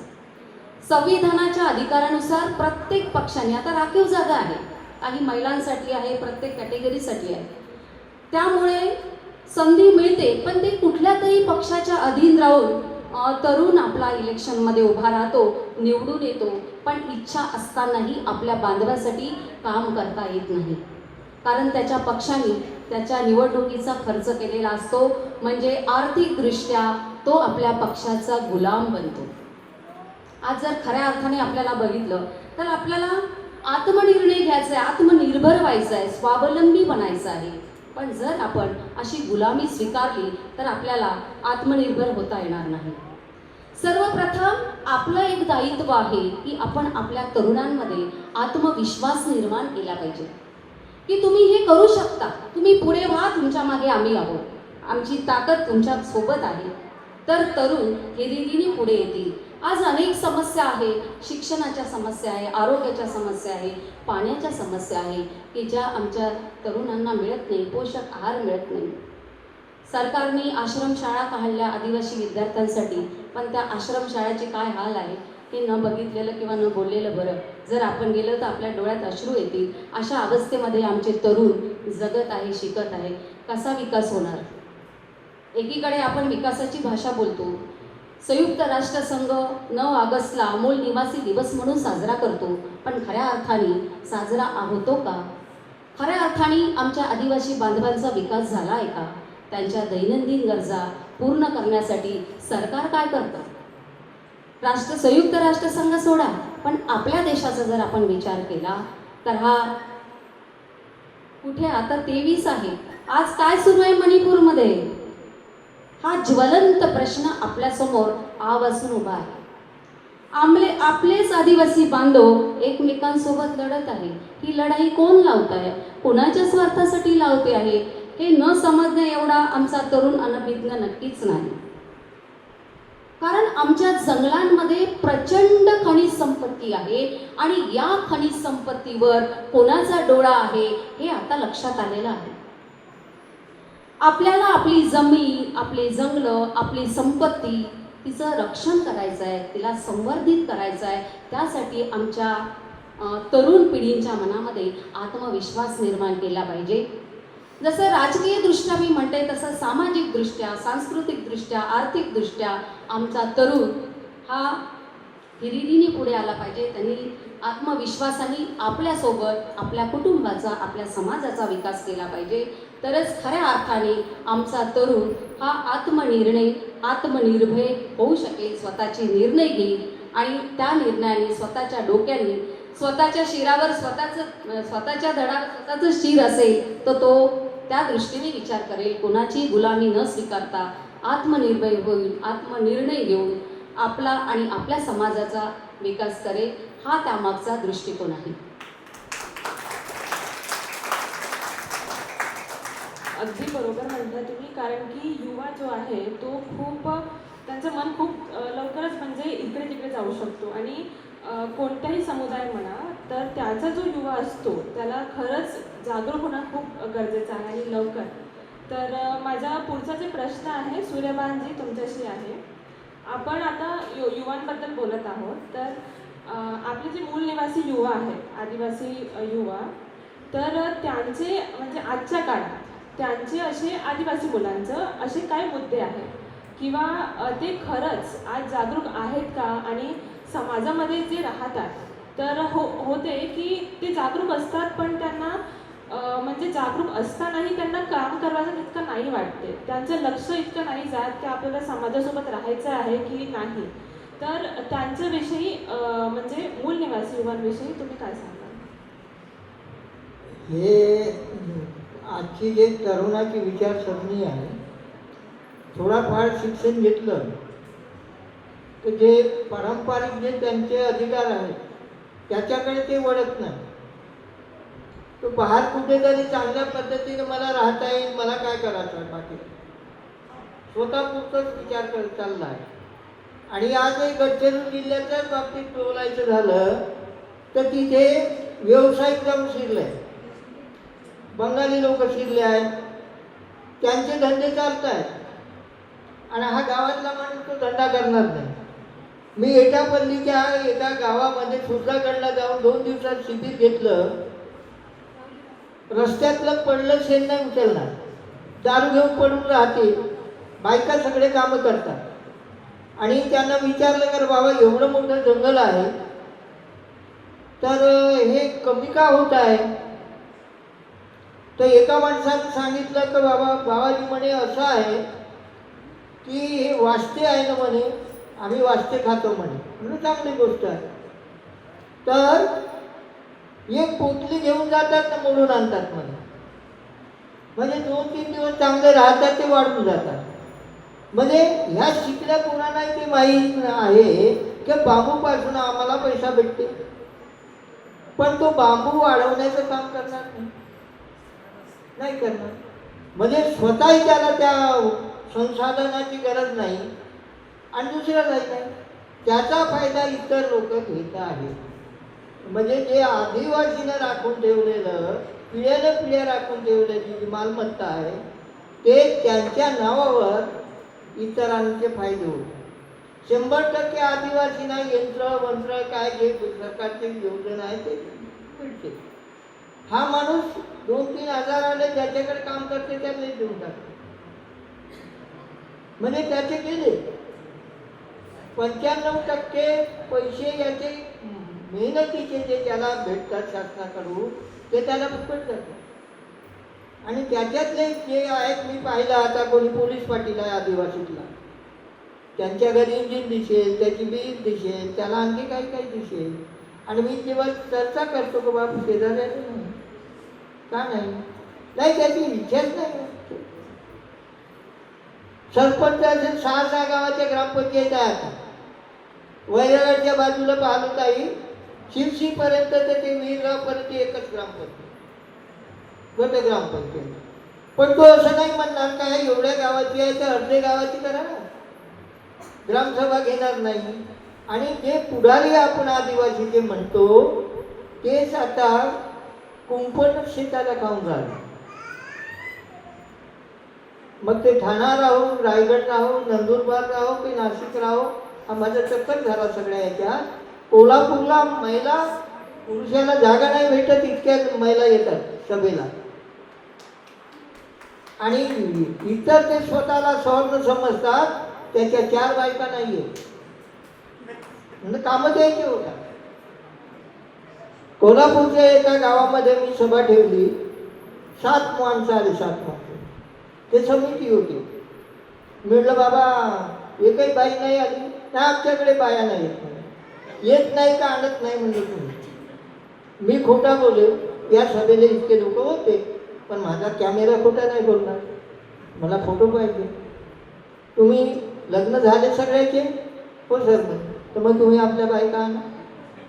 7ही लोकांना आणलं तर 14 लोकांनी सभा घेतली, शेवट पण बायकाने आणून दिलं. म्हणजे इथून आहे एक पुणे तालुक्यामध्येच येते कांबरे नावाचं गाव होतं. म्हणजे आदिवासीचं जाऊ द्या, पण महिलांच्या बाबतीमध्ये इथे तिकडे पश्चिम महाराष्ट्र मराठवाड्यात गेल्यावर इतकं वाईट वाटते की एवढा शिकला परिसर आहे, शिकलेल्या बाया आहेत तिकडे, पण आवाज नाही. त्या गावामध्ये गेल्यावर माणसं जमली सभेला. म्हटलं सुरुवात करायची का? नाही साहेब येवायला. कोण साहेब? सरपंच साहेब. कोण आहे सरपंच? त्या बाई आहे. पण तिचे मिस्टर नाही आले तर सभा चालू नाही करायची. बाई सरपंच. ते वन व्यवस्थापन समितीचे अध्यक्ष, 2 पद तिच्याकडे. पण तो सरपंच बाईचा नवरा नाही आला म्हणून सभेला तिला अधिकार नाही चालू करायचा. आमची आदिवासी बाई नाही ऐकत. चामोर्शी याच्यामध्ये घोटला गेलो मी, एक बाजूच्या गावाला सभा होती, माणसं पिऊन आले, बायानं हाकलला माणसाने, घरी जाऊन झोपा, आम्हाला ऐकू द्या. आणि मुक्कामी होतो त्या गावात, ख्रिश्चन मशनरी आहे त्यांच्याकडे मुक्काम होता. तर सकाळी साध्या बाया पुन्हा संवाद करायला लागला. म्हणजे बाया हुशार आहेत आदिवासीच्या, परंतु चळवळ नाही. चळवळ कुठेतरी अटकली आहे. ही चळवळ नेत्यानं राबवलं तर आपल्याला यश प्राप्त होते, नाही होत असं नाही. आणि तरुण पोरं याच्याकडे झोपले. तर राजकारण्याला तसंच पाहिजे. चुनाव कुठलाही असेल तर दारू पाजून टाकतात आणि याला झोपवून ठेवतात, याची बुद्धी काम करत नाही. तर म्हणून आपल्याला ती चळवळ राबवावं लागेल, खेड्यापर्यंत जावं लागेल आणि खेड्याखेड्यातला एक माणूस आपल्याशी जोडावा लागेल, तर आपली संघटना जोमानं पुढे जाईल, हे खात्रीने सांगतो.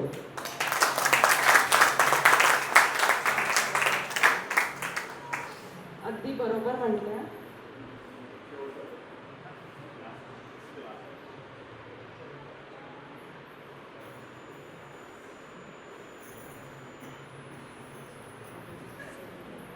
तर कुसुमताई तुमच्याशी आहे माझा प्रश्न.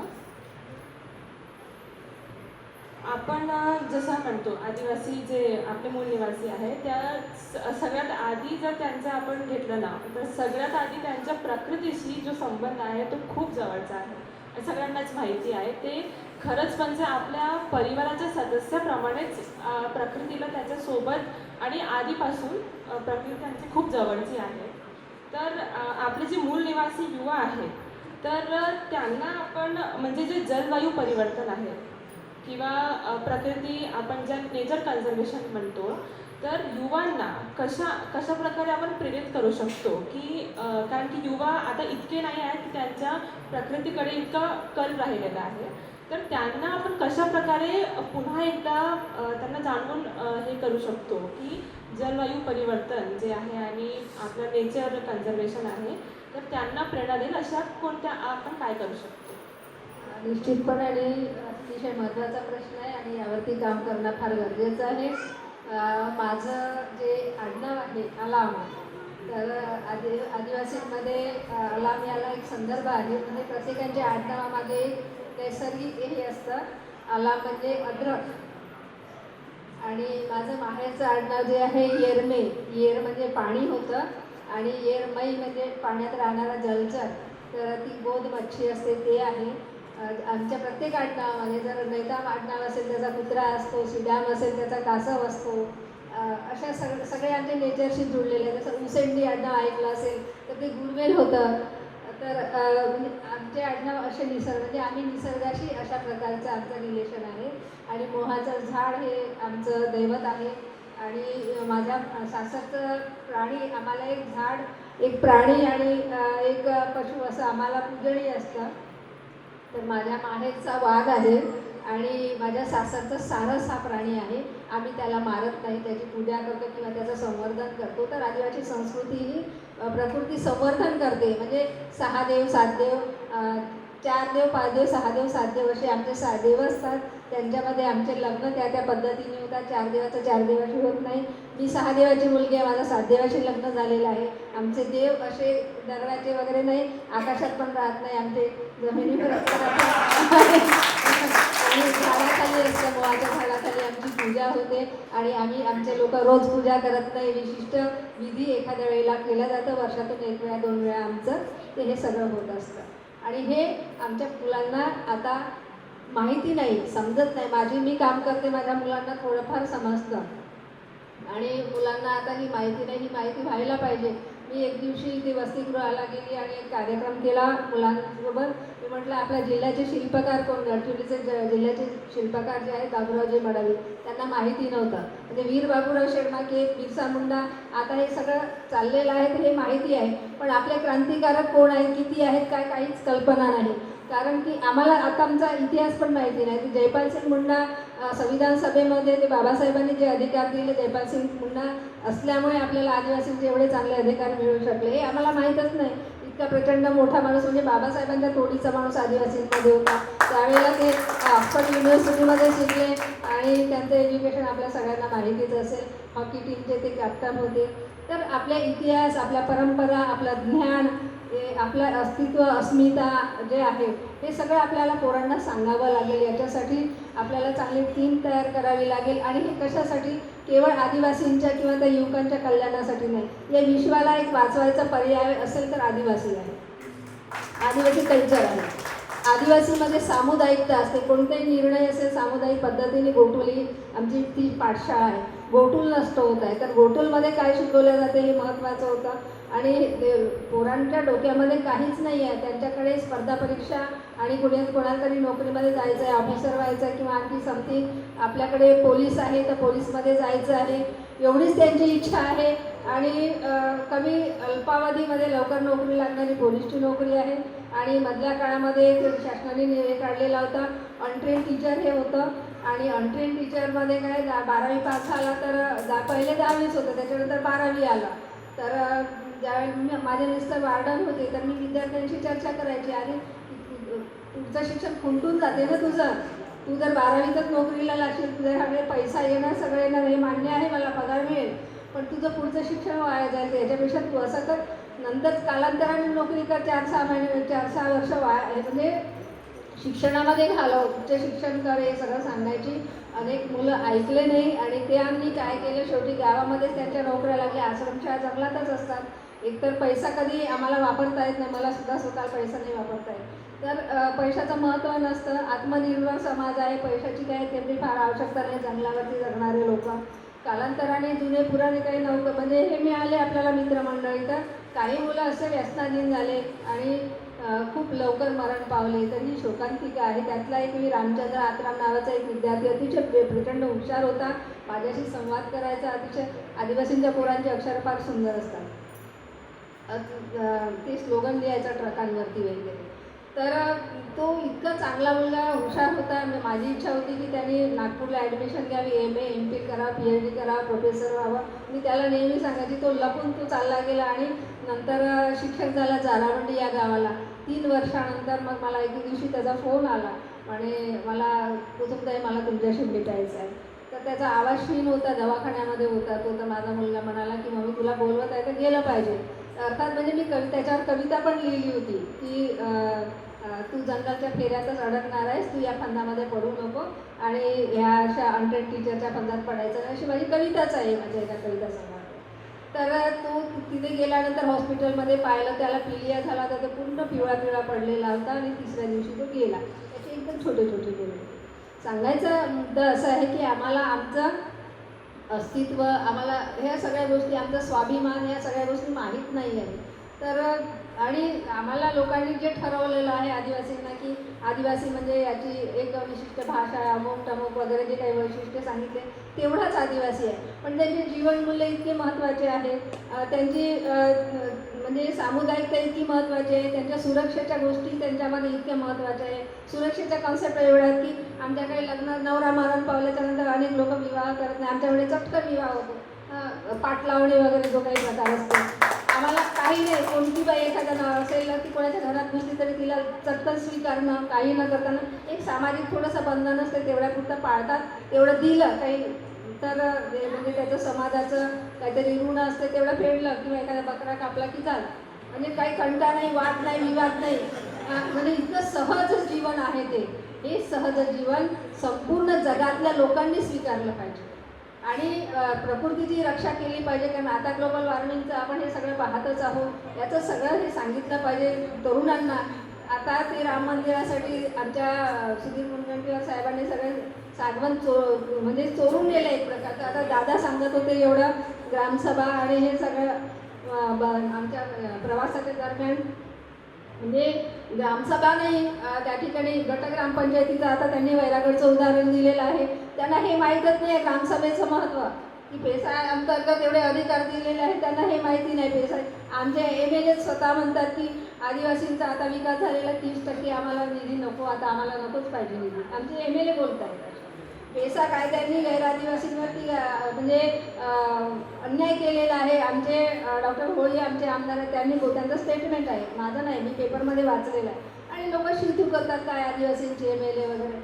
त्याच्यातनं काय होतं की म्हणजे जो आदिवासींमध्ये असलेला जो हा लोकांकडे लोकांचा पाहण्याचा कल आणि मग आमच्या समाजातल्या तरुणांचा त्यांच्याकडे पाहण्याचा कल, तर त्याच्यामध्ये ते डिस्टर्ब झालेले आहेत आणि संस्कृतीकडे कल न राहता आपल्या संस्कृतीला ते एक विकृतपणा किंवा एखाद्या काहीतरीच आम्हाला एक अपमानजनक आहे आणि त्यांचे चांगले कपडे घातलेले लोक हेच खरं जग आहे असं त्यांना वाटायला लागलं. आणि म्हणून आत्ताच्या युवकांना ते सांगायची फार मोठी गरज आहे की आपण हे शूरवीरांचं म्हणजे जसं आता एक उदाहरण सांगायचं म्हणजे बाबूराव शेडबाके त्या काळामध्ये इथे मध्य प्रदेशामध्ये त्यांचं शिक्षण झालं ते इंग्रजी शाळेमध्ये होते. मी जेव्हा भारतामध्ये अनेक राज्यांमध्ये फिरत असताना मी गुजरातमध्ये पाहिलं तिथे काली परिषद नावाचं त्यांचं एक पेपर साप्ताहिक निघायचं किंवा पाक्षिक असेल ते, त्याच्यातलं एक पान इंग्रजीचं होतं. त्या काळामध्ये आदिवासी इंग्रजीमध्ये पेपर काढायचे.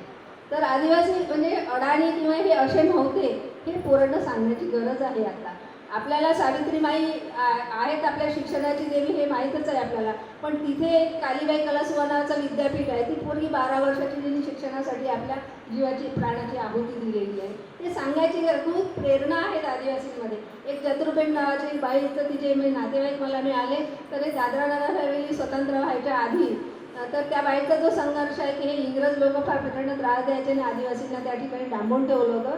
तिच्या नवऱ्याला डांबून ठेवलं होतं, पण ती बाई घोड्यावर टाच मारून ती तिथं गेली आणि त्यांना सोडवून आणलं. हे धाडच त्या बाईने त्या केलं ज्योतिबाईंनी. एवढं मोठ्या आपल्याकडे इतक्या महिला आहेत, इतक्या पण तो इतिहास आपल्याकडे अजून आलेला नाही. युवकांना हे सगळं सांगायची गरज आहे आणि केवळ आदिवासीच नाही तर सगळ्यांनी समजून घेतला पाहिजे आदिवासी म्हणजे काय आहे. आदिवासीला धर्म नाही आहे, तो का नाही आहे धर्म. म्हणजे आदिवासी एवढा विज्ञाननिष्ठ होता की त्याला पाऊस कधी येते, ऊन कधी पडते, वारा कधी येते, हे सगळं ज्ञान होतं. आपल्याला अंदमान निकोबारचं ते हे झालं असेल माहीतच आहे, सुनामीचं माहीतच आहे आपल्याला. आदिवासी वाचले, सगळे मेले त्यावेळेला. तर आदिवासीच का वाचले? कारण त्यांना आधीच चावल लागलेली होती आणि त्यांनी प्राण्यांनी त्यांना ते सगळे संकेत दिलेले होते, त्याच्यामुळे आदिवासी वाचले. तर हे सगळ्या गोष्टी आहेत, ह्या पोरांना अगदी आपल्याला सगळ्या पद्धतीने सांगावं लागेल. तर केवळ आदिवासींना वाचवायचं नाही आहे, सगळ्यांना वाचवायचं आहे. मानवीय दृष्टिकोनातून आपल्याला हे सगळं करणं गरजेचं आहे आणि हे केलं पाहिजे असं मला वाटतं. खूप खूप धन्यवाद तुम्हा तिघांचा. आपलं डिस्कशन इथेच थांबते आणि मी खरंच खूप खूप धन्यवाद करते पुन्हा. आणि खूप काम आहे, आपण सगळे सोबत करू अशीच मी इच्छा हे व्यक्त करते आणि खूप खूप धन्यवाद. ते प्रकाशित झाले. अत्यंत विपरीत परिस्थितीमध्ये आदिवासी समाज कसा जगतो, कसा तग धरतो, कसा विज्ञाननिष्ठ आहे, अशा अनेक गोष्टीचा त्यांनी ह्या ठिकाणी उहापोह केला. येरमे म्हणजे पाण्याशी संबंधित हे मला आज पहिल्यांदा कळलं. मी पण शिक्षक आहे, पोरांना शिकवतो. तुंबळाम, आत्राम अशा नावाचे पोरं येतात. पाण्यात दगड मारावाने तुमकन आवाज काहीतरी यावर तुंबळाम असं वगैरे मला आधी वाटायचं. पण नंतर मला आता कळलं की त्याचं काय एक वेगळं महत्त्व आहे. प्रत्येकाचा नावाचा मागे काहीतरी गमती जमती आहेत, काहीतरी विज्ञानाशी त्याचा संबंध आहे आणि निसर्गाची जी साथ त्याला आहे. सूर्यकांत खोब्रागडे साहेब बोलले की इलेक्शनच्या काळामध्ये कसे राजकारणी लोक तरुण पोरांना बिघडवतात आणि मौवा ज्या ठिकाणी तुम्ही मोगाशी बोलले सर, ते एक पाव हटाव आणि गरिबी हटाव ह्या मोहिमेमध्ये तरुण पोरं सामील होतात आणि त्यांच्या बायका त्यांना कशा वटणीवर आणतात. मला खूप गंमत वाटले सरांच्या तरी जोरदार टाळ्यात आल्या पाहिजे त्या गोष्टीचं. म्हणजे स्पर्शाने बाटतो, गळवा बाटतो, माणूस बाटतो, विहीर बाटतो. म्हणजे हे अत्यंत बिकट असं चित्र त्या काळामध्ये होतं आणि अजूनही काही ठिकाणी आहे. गावाचा आपण बघतो चित्र की चौथीचा पुस्तकात समानतेचा धडा आणि गावागावाचा बाहेर महारवाडा असं चित्र होतं आणि अजूनही काही ठिकाणी आपल्याला दिसतं. ते बदलण्याचा प्रयत्नच नक्कीच मोमेंटच्या माध्यमातून आपण या ठिकाणी करणार आहोत. आणि पावड्या मॅडम खूप छान बोलल्या. त्यांनी खंत जी व्यक्त केली की तरुण आज उत्सुक नाही आहे राजकारणात जाण्यासाठी. त्याला ते वातावरण पोषक वाटत नाही, त्याला निंद होऊन त्या ठिकाणी राजकारण करावं लागतं. अत्यंत शोकाची बाब, शोकांतिका ह्या ठिकाणी आपण म्हटली पाहिजे. मणिपूरबद्दल त्यांनी खंत व्यक्त केली की जे चित्र आपल्याला दिसतंय ते अत्यंत भयावह आहे आणि ते निश्चित करण्यासारखं निश्चितच आहे. त्यांचं पण ह्या ठिकाणी मी जोरदार टाळ्या वाजवून आपण तिघेही सत्कार मूर्तींचा पुनश्च ह्या ठिकाणी आपण स्वागत करू. आणि मी एवढंच म्हणेल की तुम्ही सूर्य आम्हा दिला कबडसं आणि आम्ही चालवू हा पुढे वाढता. नक्कीच आमची जी तरुण मंडळी आहे मुवमेंटची त्यांचा तो आम्ही बोध घेऊ. आता थोडंसं आणखी ह्या आमच्या मुवमेंटच्या ह्या इंडिजिनियस डेचा प्रोग्रामला थोडीशी आपण आणखी गती देऊ, धार देऊ. एक अत्यंत सुंदर गाणं आपण ह्या ठिकाणी सादर करणार आहोत. आवडेल तुम्हाला? जर आवड असेल तर मी म्हणेल सब तयार, तुम्ही म्हणायचं हा तयार. सब तयार, आवाज नाही येत आहे, नाही अशाने नाही होणार गाणं. सब तयार, सब तयार, सब तयार, क्या बात है. तर indigenous people song by the ladies, आमचा सन्माननीय महिला आमच्या समोर इंडिजिनियस डेच्या निमित्तानं ते गाणं सादर करणार आहे. कर्मा डान्स या ठिकाणी होईल. त्यांनी समोर यावं मंचावर आणि मी सूचना करेन इकडे ऑडिओवाल्यांना, त्यांनी ते गाणं वाजवण्याची तयारी करावी. त्यांची केशभूषा पाहून तुम्हाला अंदाज आला असेल की गाणं किती छान होणार आहे.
तालियां होनी चाहिए. ठीक आहे. आणि खरंच स्त्री शक्तीचा जागर तुम्ही हा गाण्याचा नृत्याच्या माध्यमातून आमच्यासमोर सादर केला. मग बोलले आपले खोब्रागडे साहेब बोललेच की महिला कशा विज्ञानिष्ठ आहेत त्या पदामध्ये आणि कशा पद्धतीने व्यसनमुक्तीचं कार्य त्या ठिकाणी करत आहे. खूप छान. मित्र हो, आपण आता अंतिम पाळाव्यामध्ये आहोत आजच्या ह्या कार्यक्रमाचा. International day of the world's indigenous people. आपल्या सर्वांचं सहकार्य, सर्वांचा अत्यंत उत्स्फूर्त अशा प्रतिसादामुळे खूप छान असा हा कार्यक्रम या ठिकाणी आपण घेतो. आपण आता ते नृत्य पाहिलं, अनेक लोकांना या ठिकाणी नाचण्याची इच्छा दाखवली, त्यांचे पाय थोडेसे तिरकताना मला दिसले. तर मग दादाजी मला सूचना आहे की प्रोग्राम नंतर आपल्याला नाचण्याची संधी भेटणार आहे. घाबरू नका. जे पुरुष मंडळी नाचू शकले नाहीत त्यांनी नाराज व्हायची गरज नाही. आपल्याला आफ्टर द प्रोग्राम या ठिकाणी आपण गाणं लावू आणि तुम्हाला नृत्य करते. मित्र हो,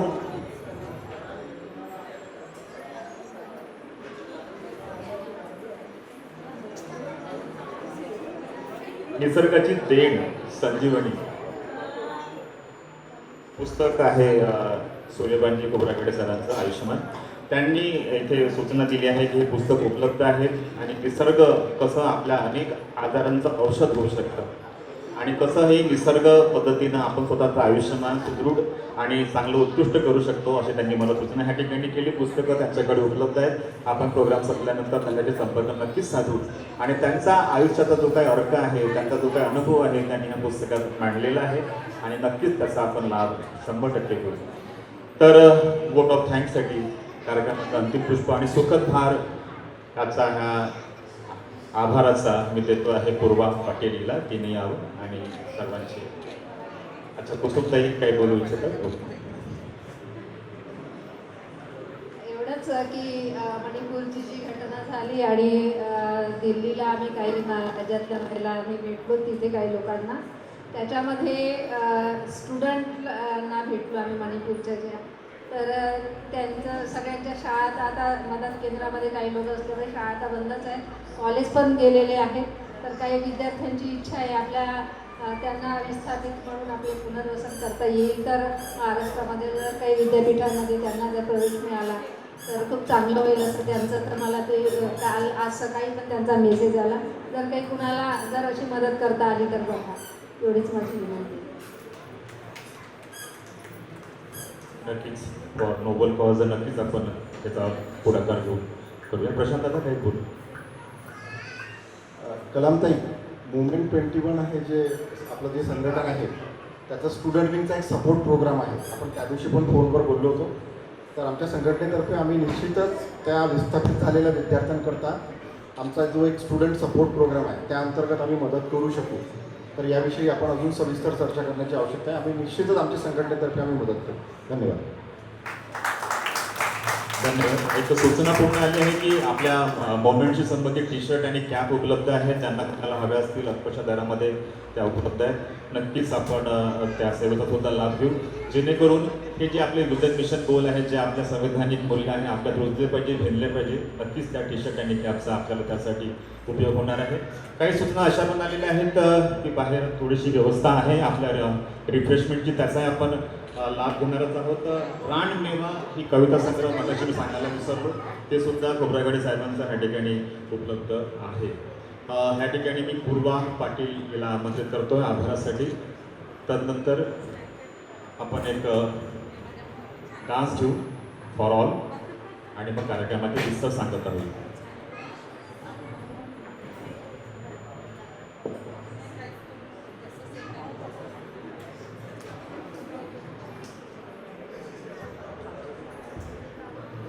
गुड इव्हनिंग सगळ्यांना. For dignity. आवाज नाही आला. For dignity. तर मी सगळ्यांना आभार प्रदर्शित करू इच्छिते. एकतर हा प्रोग्राम खूप शॉर्ट पिरियड ऑफ टाईममध्ये ऑर्गनाईज करण्यात आला आहे. प्लॅन नव्हता पण सक्सेसफुल झाला. फार छान पद्धतीने सक्सेसफुल झाला.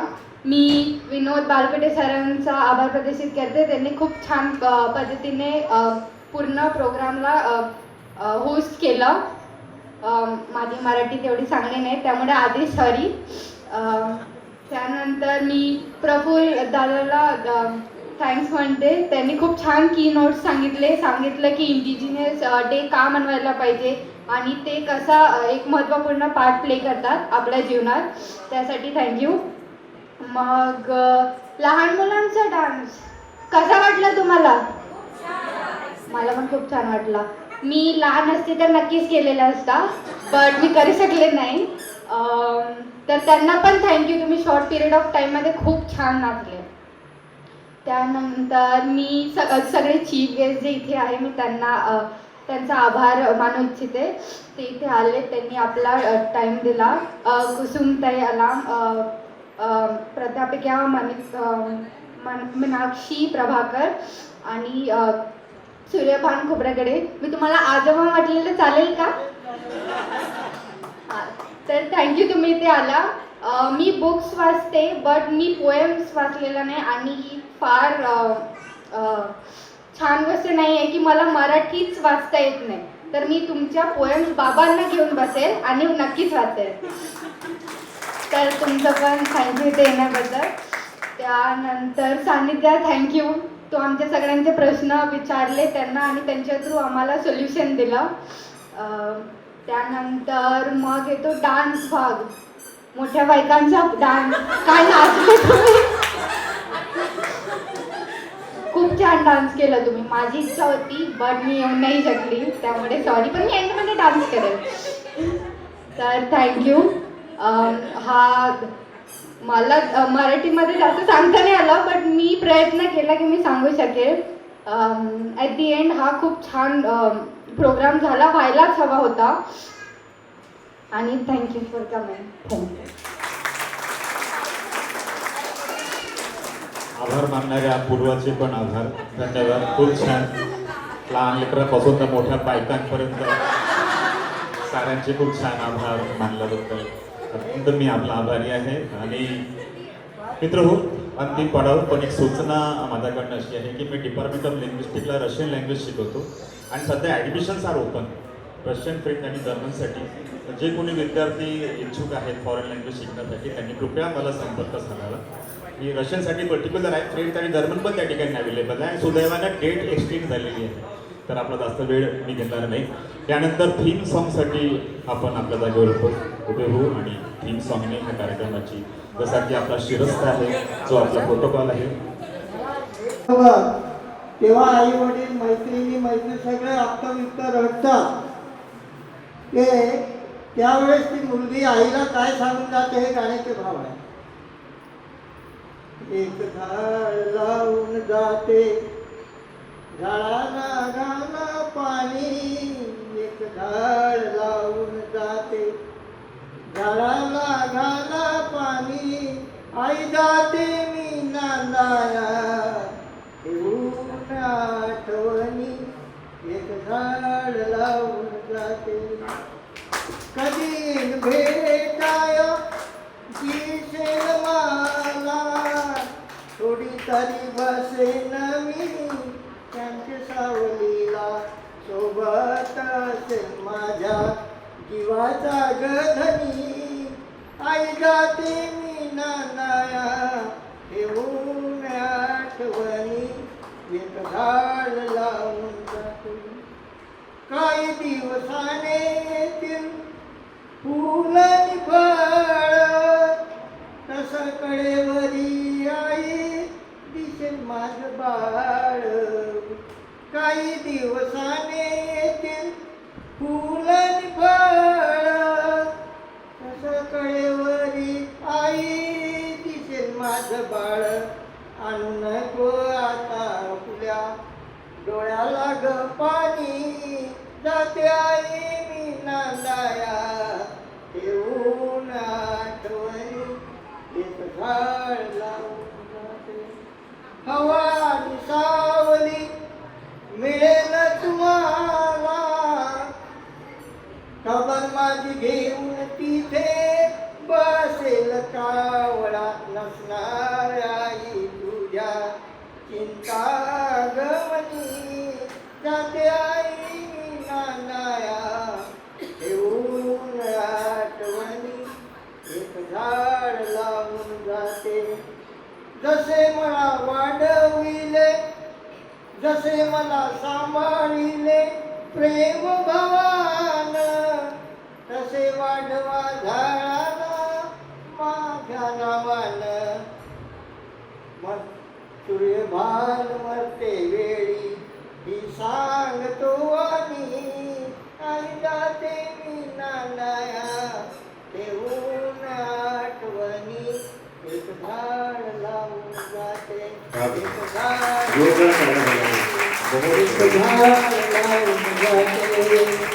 याद आहे ससुराल मी इथला, असं आर्टिफिशियली आम्ही रडण्याचा प्रयत्न करत असतो, परंतु इतकं छान गाणं की जाते मी आई नांदायला नको आणून डोळ्यात पाणी, एक झाड लावून जाते नको करू माझी आठवण. जे काही सरांनी खूप छान कविता म्हटली, जोरदार टाळ्या. खरंच खूप मला ते मनापासून आवडलं. आपली गाणी आपल्यापर्यंत का पोहोचत नाही, मला वाटतं मुवमेंटच्या माध्यमातून आपण असे प्रयत्न करू की इतके प्रतिभासंपन्न लोक मुवमेंटमध्ये आहेत. आजच्या सत्कारमूर्ती, मग त्या पावड्या मॅडम असो, कुसुमताई असो किंवा खोबरागडे साहेब असो, यांचं साहित्य, आजचं जे काही लिखाण असेल, यांच्या ज्या काही कविता असतील अत्यंत सुंदर आहेत. आपल्यापर्यंत नक्कीच आपण पोहोचवण्याचा प्रयत्न करू अशी ग्वाही मी मुवमेंटच्या माध्यमातून आपण सर्वांना देतो. आणि सर्वांनी थीम सॉन्गसाठी उभं व्हायचं आहे. आपल्या पार्टनर्सचे हात आपल्याला पकडायचे.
कर